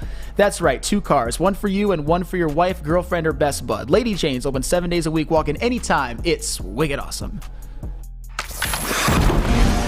Saturdays at 1 p.m. Make sure you're watching WoodwardSports.com for our new show, Chompin' Puck. He shoots! He scores! With 4-time Stanley Cup champion Darren McCarty and Michael Gentry, Chompin' Puck is taking the Detroit hockey community, giving them a voice. Pros to Joes. You'll get the best Detroit hockey coverage around. Chompin' Puck. Saturdays 1 p.m. on WoodwardSports.com. You don't have to go to the beach, man. You don't have to get your butt crack full of sand. You just need a little chili peppers, man, to get that glowing beach chili peppers tan. Join the Pepper Club for all the best deals in town. Plus, they will beat all competitors by $5. ChiliPeppersTanning.com. Hottest bulbs, hottest deals, darkest tans. Your vitamin D headquarters. You just need a little chili peppers, man. Have an opinion? Make sure it's seen and heard. Corner, jumper. Tweet us, hop on the YouTube chat, slide in the DMS at Woodward Sports on all social media. Back at it here, Big D Energy, Woodward Sports Network. Neal, Ruhl, Sam Flannel in for D-Mac, who is a late-minute scratch. D-Mac will be back at it on Monday with us. We have Sam Flannel. We shuffled some things around. We got Matt Broder here. We got JB Smoove on the 1s and 2s. We dipped into the final word talent pool here. So, you know, we've upped our game, so to speak. So, you know, there are a couple things here I want to clean up, but I do want to pose a question. I said it doesn't change anything as far as a draft goes in terms of, you know, wide receiver at 18, which everybody's clamoring for. Now, Patty Grimes says, I want Neal to remember this take when we are 1-5. Patty Grimes, if we're 1-5, it ain't because Jameson Williams wasn't here. I would imagine you might have a game mixed in there where you gave up 300 yards rushing in the first half. That would probably be one. Or you didn't force a punt from a team in an entire game. I would imagine that would be one too. So, you know, if it's 1-5, it ain't because Jameson Williams isn't here. Let's just leave it like that. Sue Yu says, who snitched on J-Mo? That's the real question. Snitches get stitches. I don't know why that phrase makes me laugh, but it does. It always makes me laugh. And if somebody did snitch, they do deserve stitches, because I just want to see Jamison Williams on the field so damn bad. He didn't hurt anybody. He was just gambling. I know it's against the rules, and I wish that it wasn't against the rules. You got to pay the price, but I want to see him play. Week 7 you will. And I know. I understand. Week 7 you will. And everything that you say, like all your stipulations and everything, don't think that Jamison Williams doesn't feel those as well. Of course. You got to remember too, and I'll play this card. He's 22, man. He's 22. You're allowed to make mistakes at 22. And when he produces, I made mistakes constantly when I was 22. The one thing I always say about myself is I'm lucky that I didn't get into more trouble as a youth because of the things that I was doing when I was 22. Nothing criminal or anything like that, but there's always those type of situations. But anyway, back to, not to digress, Jamison Williams knows that he has to produce when he gets on the field. I think he will. We just got to see it. If he gets 7 catches for 180 yards and 2 touchdowns, I will get a Jamison Williams jersey at that point. There you go. Absolutely. Number 9 or number 1? Well, whatever one he's wearing at the time. Hopefully number 1. B-Love says, this will cost the Lions 3 to 4 games. Guys, we're being a little dramatic here. We're being a little... Tone it down a little bit. He's not Charles Rogers. This isn't going to cost us 4 games. Like, we're being a little dramatic here, everybody. Let's tone it down. He'll be back at week 7. And guys, am I being flippant about this? Yes. Perhaps. Well, perhaps. But it is what it is. Like, it's not changing. Maybe he can appeal and get it dropped a game. My guess is if you get busted for gambling, you're not going to go around appealing it, especially when you only get 6 games. Yeah, 6 games when it comes to a gambling suspension. That actually is getting off easy. So there you have that. And yes, he can play. So I'm not all worked up about it. I'm just not. The show goes on. Here, though, is something, and I'm curious to get everybody's thoughts out there on this. Does this impact whether or not they take Jalen Carter? It shouldn't. If he's there, it definitely shouldn't do that. I mean, we really? said it. Yes, really. You're not concerned about character issues all of a sudden? No, I've never been concerned about character issues. You seem concerned about Jamison Williams here, though. I'm concerned about inavailability for this next 6 games. That's all I'm concerned about. No, Jalen Carter, if he's available at 6, you 100% take him. Because the Lions, like you said, that one of their biggest weaknesses last season was run defense. And Jalen Carter, and remember this was coming into this Georgia team that had lost 5 first-round draft picks from the year before and Nakobe Dean, who was a third-round draft pick. They still were the nation's leader in rushing yards allowed against that from a defensive standpoint. Jalen Carter would come in and instantly improve that. You wouldn't be having those Seattle debacles if Jalen Carter was there. You wouldn't be giving up over 300 yards to Carolina, giving up their franchise record to Chuba Hubbard and Deontay Foreman. As far as I'm concerned, Jalen Carter is one of the 2 generational prospects in this draft, the other being Will Anderson. And if he falls to 6, you take that gift and you embrace it. You don't re-gift it to another team. It would be a gift. If it wasn't for all the off-season stuff, he would be going probably in the top 3. It could potentially be one of the biggest steals in Detroit Lions draft pick history, because I think if he comes in, his floor is someone along the lines of Christian Wilkins. And if you get only Christian Wilkins added to this team, that would exponentially improve their defense. And we're not even talking about his ceiling yet. And here's where it is for me, Sam Flannel. And listen up to this one. The reasons that you laid out, they gave up 300 yards rushing to a team in a half of football. And I'm being consistent. The character stuff, if he can play, if he can stop the Panthers from having 300 yards rushing in a half of football, bring him in. Bring him in now. This defense has to be better. Why did they lose games last year? All because they gave up 300 yards rushing in a half. Or a team didn't have to punt in an NFL game. Those are why they lost games. And I know everyone wants to talk about like the Carolina game. Everyone just forgets about the Seattle game. That had just as much of an impact of them not going to the playoffs as a Carolina game did. It did, guys. I'm sorry. Because they all count. Especially with this team. And for what this team is deficient with, Jalen Carter addresses those issues. So, Sam Flannel, I'm with you. When it comes to 6, you run. Don't walk to the podium. Because this man is a fit for what this team needs right now. And I know everyone wants to be in their feelings right now about Jamison Williams and stuff like that. I don't deal in feelings. I deal in wanting to win football games. Big guys that push guys this way and that way. That's what I want. I want talent. I want elite talent. Just like, and I know we're all sensitive right now about Jamison Williams, but come week 7, get him the football. Sure. And if you can draft Jalen Carter in week 1, stuff the run with them. Get to the quarterback with them. Do everything you got to do to stop a team. And I don't know, make them punt. Make them punt. Like that's what it is for me. I don't care about this stuff, guys. Can he play? Yes, we see his tape. That's what is the more important thing with Jalen Carter. And I'm glad you mentioned the Seattle game, and I mentioned it before too. That was by far the most egregious loss of the season. Remember, guys, the Detroit Lions scored 45 points and lost. They did not force one punt the entire game, and one of the things that they gave up was a Rashad Penny career game. And Rashad Penny, and not Kenneth Walker, not Marshawn Lynch, Rashad Penny.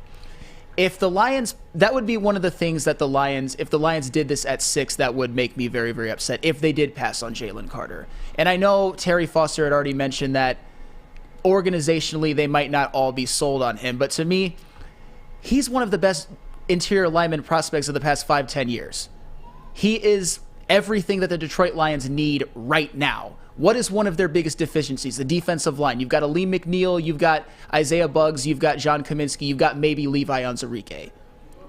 If you put can the Lions have a top 20, top 15 defense if you insert Jalen Carter next year for a whole year? I believe they can because it addresses deficiencies. It like does. That is a direct plug to what they need. And I would even contend too, Tyree Wilson helps that as well. I mean, I know he's more of an edge guy, and Terry Foster came in here and talked about the Lions. It is a priority to trade up to get Will Anderson.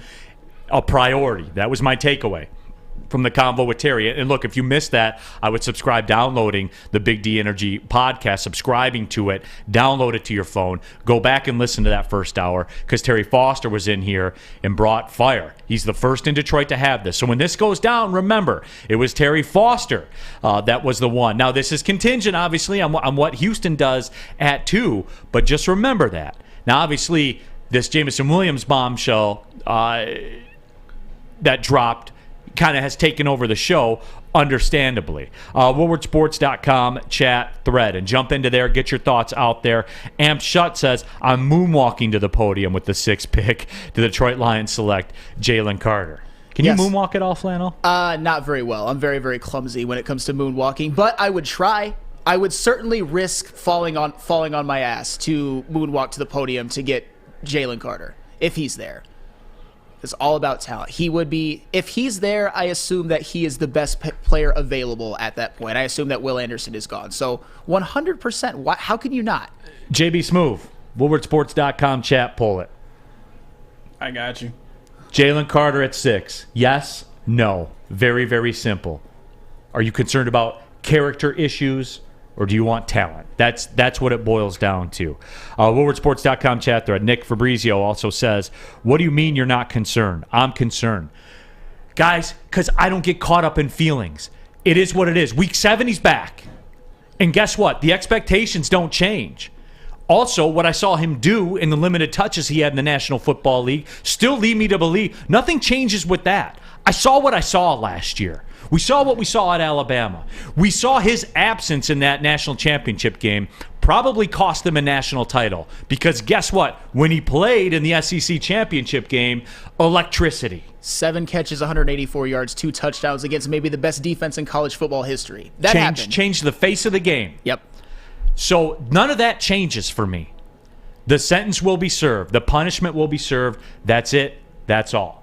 He's just got to produce when he gets out there. And that's fair. Look, I'm not obtuse, man. Like, that is fair. I will still have the same expectations. Yeah, and that is fair. He's just, like you said, the key is how the Lions adjust to him being out, because it's obviously going to be something that they're going to have to game plan for. He was expected to be one of the top weapons of the team, Jamison Williams I'm talking about, and he's not going to be there for 6 games. Do I think that Ben Johnson can cook something up and they can tread water at least while he's gone? I would say so. But when Jamison Williams is back, it's time. No more suspensions, hopefully no more injuries. Let's play these last 11 games out and show why you were drafted so high. Show the potential that you showed at Alabama. And honestly, we don't talk about this enough. If he does pan out, if he does become Jalen Waddle or maybe a poor man's Tyreek Hill, it will have been a steal to have gotten him at 12. That is the best case scenario. Do I think it's possible? Absolutely. Am I concerned with the unavailability? Absolutely. 100%. WoodwardSports.com chat thread. Jalen Carter at 6, yes or no? Yes, 77% People of the are vote. coming around. I think when all that stuff first came out, there was a little bit of trepidation. And I think, too, it has a lot to do, right? You hear the mock drafts and everything, and you keep hearing Seattle. Yeah. Like, there's no way Carter gets past Seattle. I think there's a bit of FOMO applying with Lions fans right now. Well, if Seattle's going to take him, then obviously it must be good, so it's good enough for us. Yeah, and the thing is, too, and people don't talk about this enough, the Seahawks, it wasn't as glaring because they actually made the playoffs, but their run defense and their defense overall was bottom 10 as well. Jalen Carter would help them out exponentially to a team that made the remember, playoffs too, last year. they spent money in the offseason at the defensive tackle spot. They did. And they also drafted very, very well. No doubt they did. Cintron's the official energy drink of the Detroit Red Wings, and right now an exclusive offer for Woodward Sports fans. Get the limited edition Red Wings themed 6-pack sampler box, $15, free shipping. Boom. You get to try them all. The classic, the cranberry, and of course, the sugar-free. Go to drinkcintron.com/Woodward. Again, drinkcintron.com/Woodward. That's the address you have to use to get the 6-pack sampler sent to your door. $15, free shipping. It's out there for you, and you guys get to try it all. All 3 delicious flavors in one package. One more time, drinkcintron.com/Woodward, the official energy drink of the Detroit Red Wings, proudly served at Little Caesars Arena. Drink it, live it with Cintron. Love Woodward Sports? Love wearing clothes? Then you should be wearing Woodward Sports clothes. Check out our full line of merch at woodwardsports.com. Just click on shop. We have all your favorite designs, like Dan Campbell kneecaps, Woodward golf, and of course, our own logoed out merchandise. Men, women, infants, kids all love Woodward Sports. Impress your friends. Impress your boss. Impress your dog. Buy Woodward Sports merch today. The sports marketing agency would not be who we are without great community partners like Higuera Health and Carol Zuniga. It's an awesome opportunity to partner with your organization. Higuera Health is a comprehensive behavioral health organization. We serve children through older adults with mental health, substance use, and developmental disabilities across Western Wayne counties, and really excited to now be in downriver communities as well. Give us a call at 734-458-4601. Woodward Avenue, the first paved road in America. Woodward Sports, the first sports network born in Detroit and made for Detroit. Neal Ruhl here for Custom Health Centers. Are you feeling tired, depressed, unmotivated? Do you have low sex drive, muscle loss, belly fat piling up a little bit? Testosterone optimization is a therapy that's safe and effective and a great way to restore your vitality, your confidence, your performance, and reduce the risk of heart disease. Go to CustomHealthCenters.com today. That's CustomHealthCenters.com, or give them a call, 877-965-0910. Tell them Woodward Sports sent you. Keeping it pushing, Big D Energy, Woodward Sports Network, Neal Ruhl, Sam Flannel. We have Matt Broder, JB Smoove in the house. Terry Foster joined us first hour. Subscribe to the podcast. Go back, listen to that. T. Foss said, which was the bombshell at the time, before the whole Jameson Williams stuff, the Lions have an A+++++ grade on Will Anderson. He said that it's Brad Holmes' dream to get Will Anderson. The reports are they're a little afraid of Jalen Carter. The whole organization is afraid of Jalen Carter, but they will pay the price to move up to 3 if he is available to go get him. So there's that as well. And remember, Terry Foster broke the news about Calvin Johnson retiring when nobody in the city had it. T. Foss is deep in the streets, everybody. Remember that. That's my guy.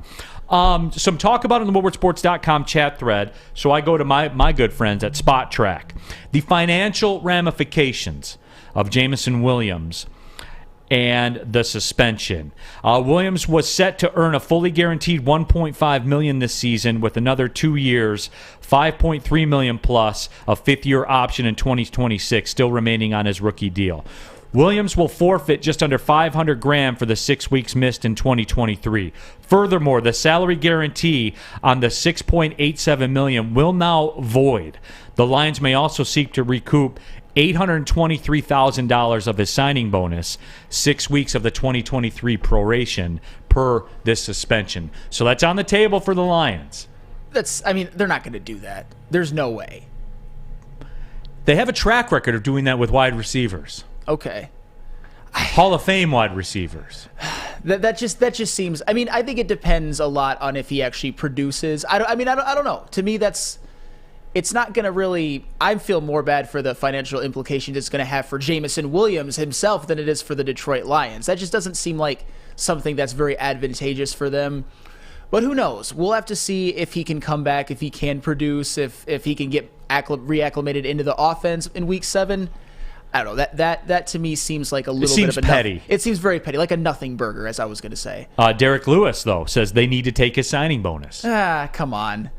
Maybe if he doesn't produce, but I don't think he's a bust. Guys, can we stop with this? Like Patty Grimes says, now it's a pipe dream getting Anderson because we need draft capital to get more wide receivers. Why? Because the receiver's going to miss 6 games?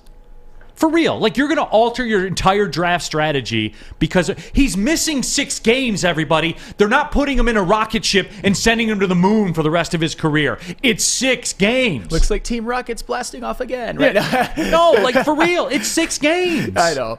Yeah, I don't think that changes the strategy at all. I think we both agree that Jalen Carter is the pick at 6 if he's there, trading up for Will Anderson. I don't know exactly how you feel about it, but I think we both agree that Will Anderson is, I would say, an A-plus prospect as well. I wouldn't take it into consideration having extra picks to go and get wide receivers. Maybe if it was a full season, maybe if it was an injury, that's a different story. But we assume he's going to be fully healthy when he gets back. Okay, I guess I have to draw the sword here. Austin, the truth. Neal, stop acting like 6 games can't kill our season. Stop it, Neal.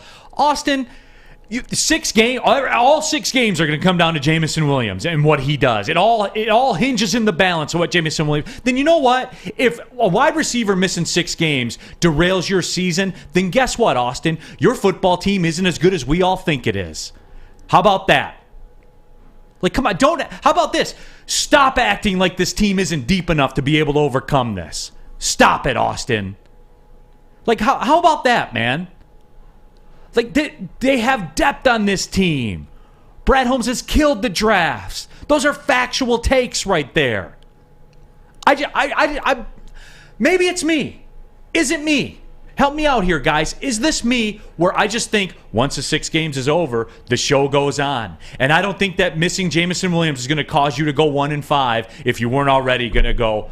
If you were going to go 5-1, now you're going to be 1-5 because Jameson Williams isn't there. I think it would be fair to be a little bit upset with Jameson Williams if, say, they start off the season 2-4, 3-3, and their offense is maybe not even top 10 or top 15. Then I think you can attribute some of that to Jameson Williams, not all of it. But I'm talking more on a macro level. I'm talking about if they lose a couple of games, say 20-17, and their passing offense looks stagnant. Then you can attribute maybe a loss or two to Jameson Williams being out. Maybe if he were there, they would be better.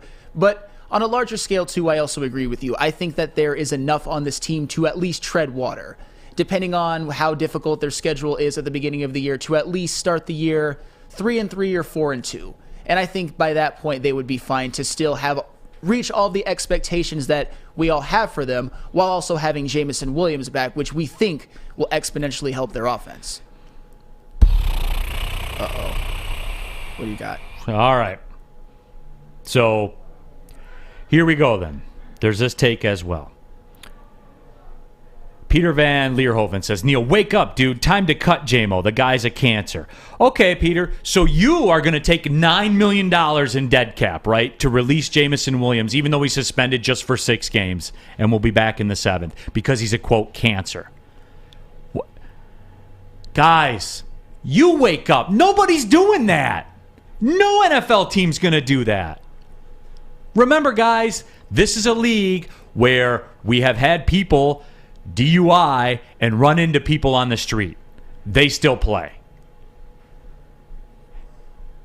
What am I missing here, Flannel? I don't think he considered the cap ramifications at all when he made that statement, because a lot of people don't. But even just you don't cut him. You drafted him. He's on a rookie contract. You might as well just play it out. After these 6 games are over, maybe he'll have last 11 games healthy. Maybe he'll be fully healthy and extremely productive for years 3, 4, and his 5th-year option. And at that point, if you were to cut him, that would be a big, big, big mistake. There's no reason for it. And I'm someone who was critical of and thinks that maybe this 6 games, I am critical of that. But I still don't think you should cut him. That's asinine. Asinine. Well, I think that the team should impose a voluntary 1-game suspension after the 6-game suspension's over, to really teach him a lesson. Really teach him a lesson, just like self-imposed. To be a team of character, an organization of character. What do you guys think about that? Obviously disagree, because as Terry Terry Foster says, you can't have bankers and lawyers and teachers on your team. You need some guys. And that's the thing about Jameson Williams. We don't even know if he's a bad guy. I don't think he is a bad guy. I don't think he had any character issues at Alabama. He gambled. Obviously, it wasn't smart because it's against the NFL rules, and he got himself suspended. He's not a criminal. He didn't hurt anybody. I'm not saying it was right. You have to know the rules. But I don't see any character issues when it comes to Jameson Williams. I've always said it's been unavailability issues. And that's still, he hasn't proven that he can be available yet. He could some day down the road, but not yet. Art Vandale says Neal's just flapping his gums, in all caps as well. So what am I wrong about? I'm not getting caught up in emotions. That would be my description of what my take is. I separate the emotion from it. I don't care. The penalty's been handed down. In Week 7, Jameson Williams will step back out there. And yes, last year, he touched the ball 3 times for 3 touchdowns. One got called back because of a penalty. The other one, he got ruled down at the half-yard line, even though he scored. And guess what the Lions did? They lined up and just punched it in the end zone right after that. So I have a sample size here to work off of, why I get excited when he touches a football. Because 3 times he's touched it in the NFL, and all 3 times he's gotten into the end zone. And there was one in which he was open, but the ball was underthrown by Jared Goff. Because obviously he can't hit the deep ball. I'm just kidding. Oh, yeah, when he had to throw off his back foot? I'm just kidding. I'm kidding. I know. I just wanted to trigger your deal. That does trigger me, as a matter of fact. I'm happy to sit down and break the tape, too, of anybody that wants to break the tape of that throw. No, but my point is that Jameson Williams did his job. He was open. He would have scored with a better throw. I'm not saying the throw was all Jared Goff's fault. So we do have sample size of Jameson Williams being that game breaker that we know he can be. Just not nearly enough to guarantee that he's going to be worth where he was drafted. We don't know if he's going to be a superstar just yet. Do I think he has that potential? Absolutely. It's just he gets a lot of, I would say, leash for his potential, which is understandable. He hasn't shown as much as I think people think he has. Derek Lewis says he has to pay a personal price, take his money. He is paying the personal price. He doesn't get paid for the 6 games he misses. That's the personal price. Yeah, I mean, and rookies, they're not all rolling in the big bucks. That, as I said before, the bigger financial problem the bigger financial implication is the implication to Jameson Williams. That's almost half his salary for this year. That's a big deal. That's a big issue when it comes to Jameson Williams. Hopefully he thinks about what he's done. And I don't care how much money you make. You miss out on half your salary or a third of your salary. Right. That hurts, man. Even if you're say Jalen Hurts with his big contract he just signed, if you were to tell him he's gonna be out a third of it, it hurts. MMS 1346 has a good one here, and I want to talk about it when we come back because we've been asking some greater questions.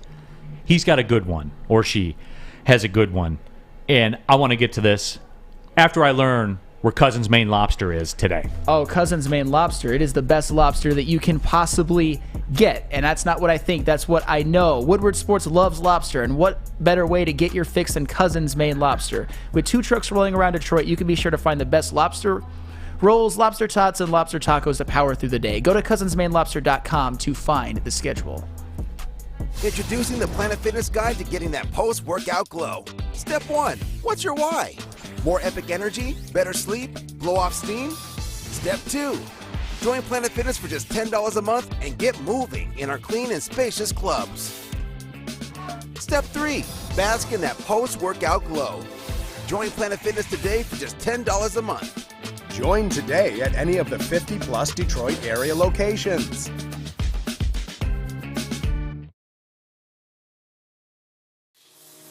It's a great day to get some Centron in your life.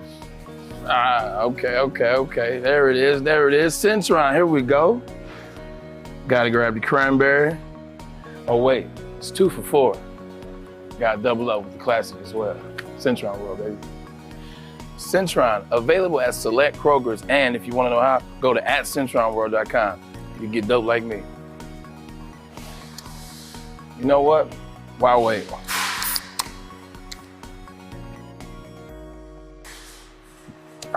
Great taste, guaranteed.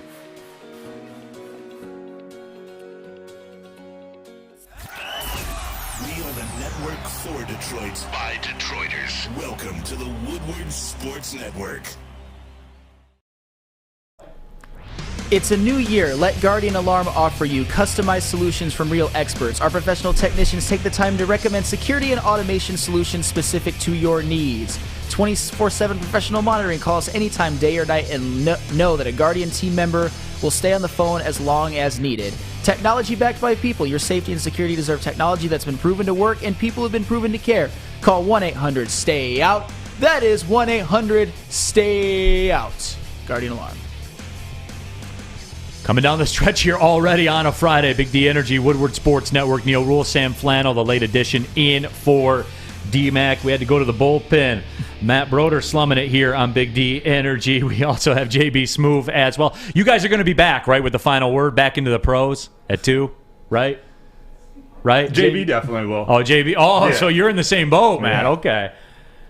Don't worry, JB Smoove. This will all be over soon enough. Oh, no. You only have 19 more minutes of slumming it, then you'll be back in the show.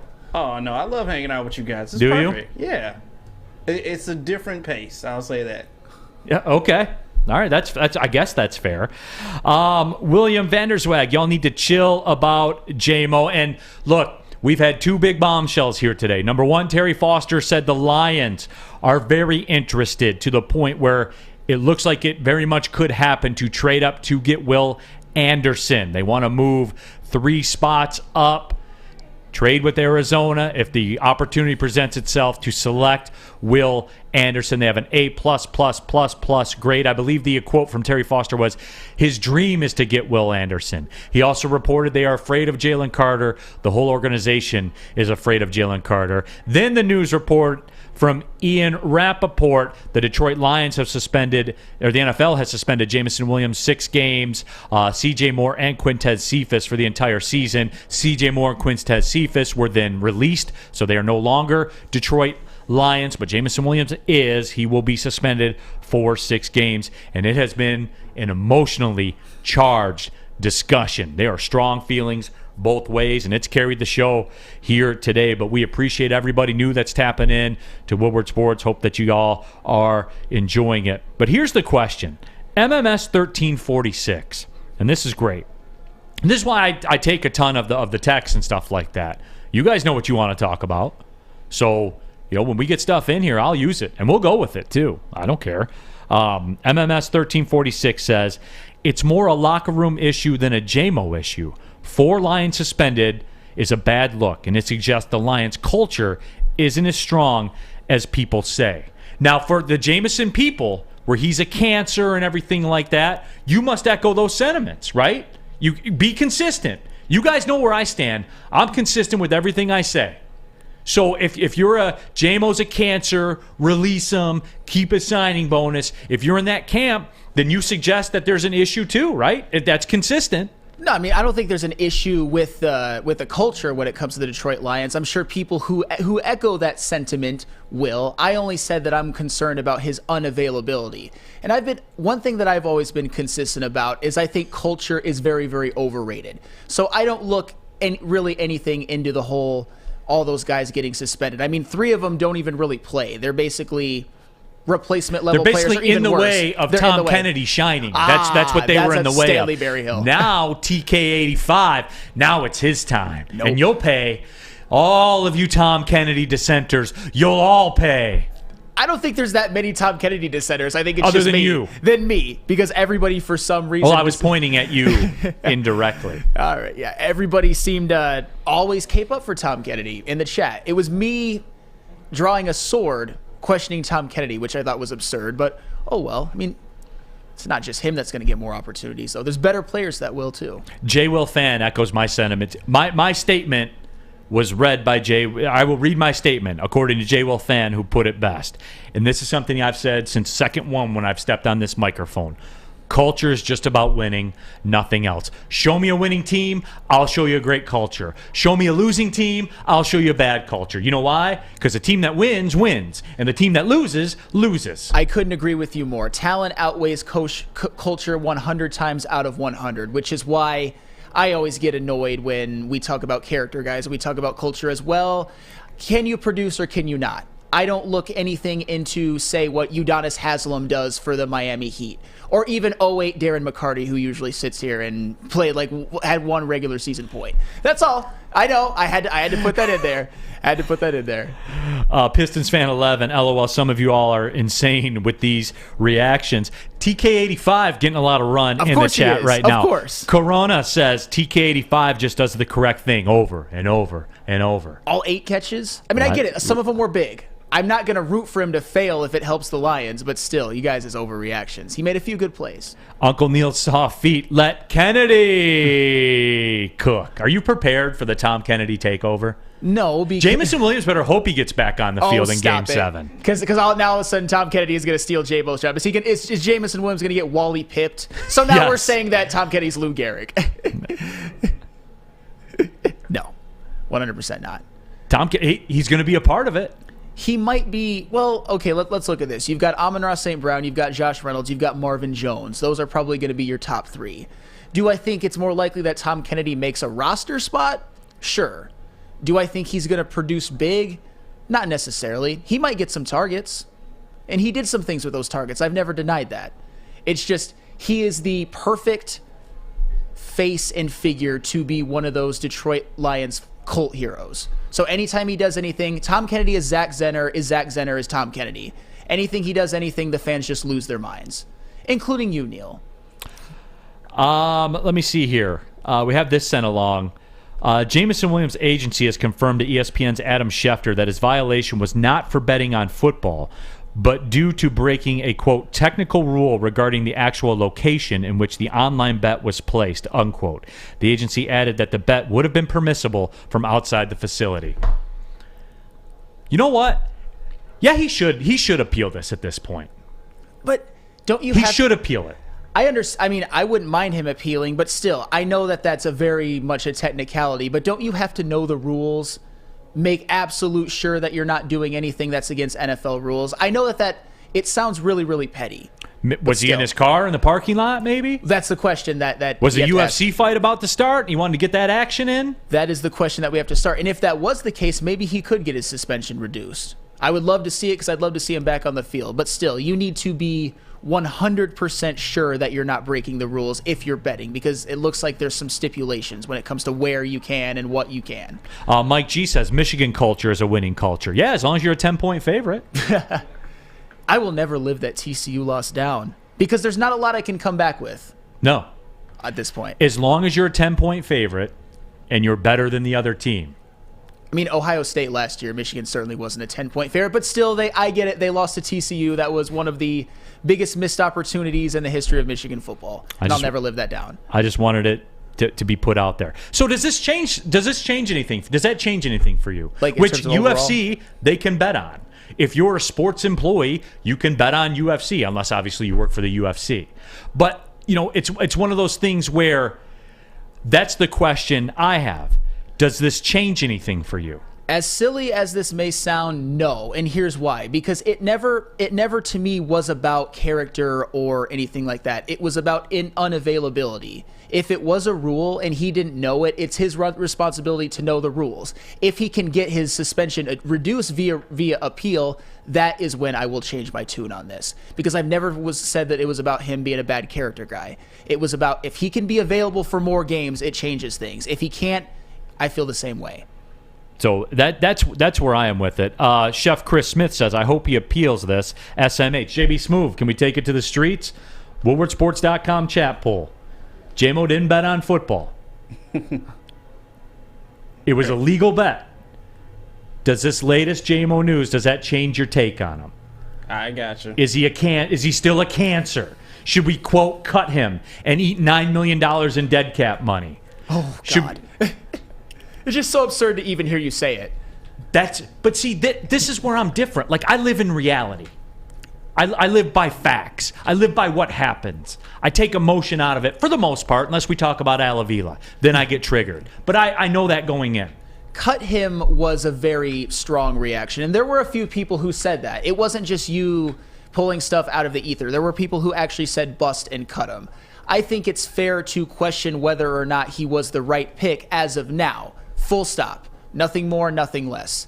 Stephen Baffy says, I think the rule is ridiculous, and I like that the NFL rule book is a dictionary that is like reading bills in Congress.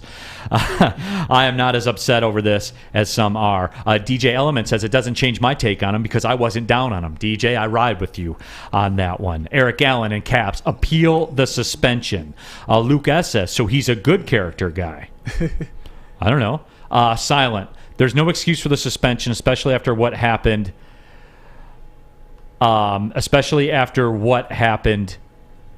With Calvin Ridley. I'm guessing it's going to say because the chat is just flying right now. It doesn't change anything for me because I wasn't down on him either. But yes, it does change anything. I think 6 is a little aggressive. Yeah, in that case, there looks to be maybe some grounds where he can appeal. I mean, if he can get this, imagine if somehow, some way he can get this suspension down to, and I'm just spitballing numbers, 3 or 4 games. I think it will look a lot different. Can you survive a fifth of the? Would it be easier to survive a fifth of the season or a fourth of the season without Jameson Williams as opposed to a third? Absolutely. You could even tank without him if that were the case and still recover and be a playoff and division winning team. Uncle Neal's soft feet, hashtag free JMO. Woodward Sports shirts. Free JMO. Free JMO. Free JMO. Are we going to go to the facility right now? I think it's free JMO. That's going to be in the merch store. I guarantee it. Free JMO. It needs to be right now. Yeah. The official war cry of Big D Energy. Free JMO. Hey, Strawberry Fest is at Big Boy.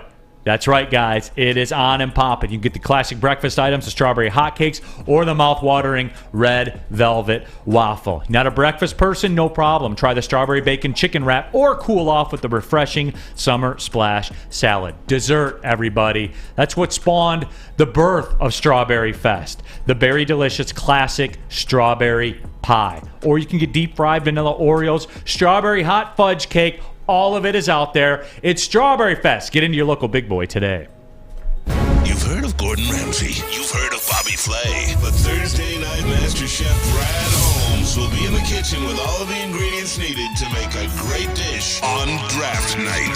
Join Woodward Sports for our 3rd annual Woodward Sports Draft Party live at 5th Avenue in Royal Oak. The past 2 years, these parties have been standing room only, so get your tickets early at eventbrite.com. Don't miss out on all the fun with Braylon Edwards, Ryan Ermanni, Neal Ruhl, Darren McCarty, and the entire Woodward Sports crew. The party starts at 7:30 p.m.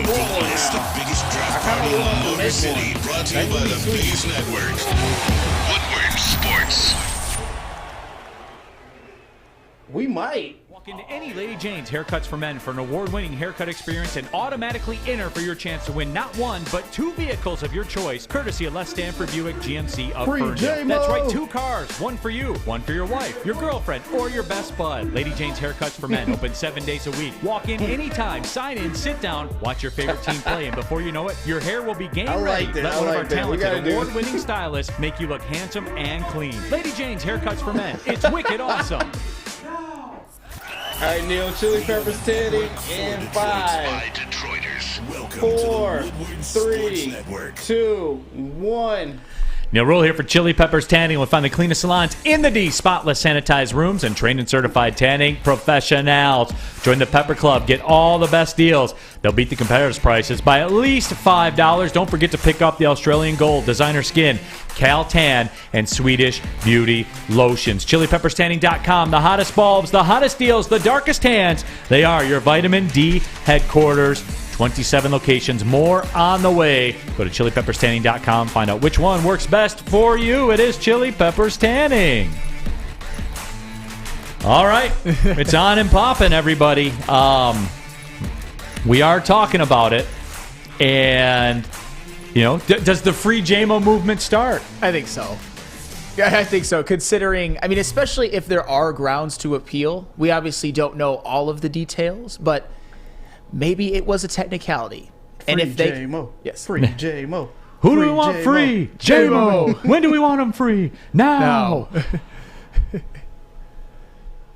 Doesn't change anything for me, guys. Especially the people that are talking about this changes the draft strategy and all that stuff.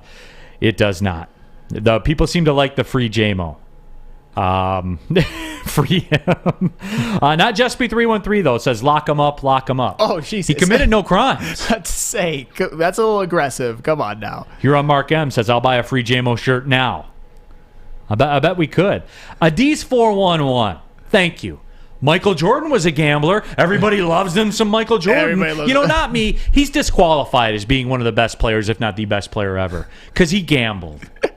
He gambled on golf and played dice games and stuff like that. That is kind of funny. So you know what? He's like the 30th best player now. That's why he's not as good as LeBron. There you go. Great catch, Adis 411.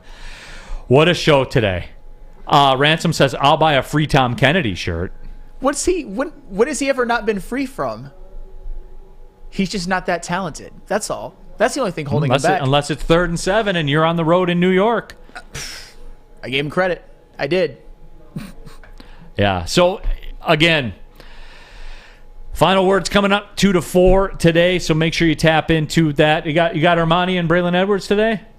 Yep, I believe the whole crew is back. So the squad is back. So Cody Engel says release the shirts now. Ethan Roselle, free J-Mo. He didn't do anything wrong. He didn't bet on NFL football. So there it is. Wow, I'm exhausted. We didn't even get to the nickel packages or anything. What a run this was today. What a run. We'll be back at it Monday. Draft week, everybody. Rest up. Everybody rest up. Yep. Everybody get ready. Make sure you come on out to 5th Avenue, Royal Oak on draft night. I can confirm I will be wearing a free J-Mo t-shirt. Oh, yes. I don't care how I have to do it. I will get that done. That's kind of what sucks for me about being pigeonholed into one style of shirt. They'd have to make a free J-Mo flannel, else I can't wear it. This is my uniform now. If you get a free J-Mo shirt, you get the pass. Ooh. You get a, quote, day off of your 365 consecutive days of flannel. Ooh. And you're the one who kind of birthed the whole movement, so right. you're the... I'm the authority. You're the authority. Everybody get ready. NFL draft next week. For Sam Flannel, for JB Smoove, for Matt Broder, my name is Neal Ruhl. Make sure you download the podcast, subscribe to the podcast, Big D Energy, Woodward Sports Network, Spreaker, iTunes, Spotify, whatever you do. Big thanks to Terry Foster, too, for coming in and breaking it down. We'll see y'all back again on Monday. Thanks for watching, everybody. Well, see you later.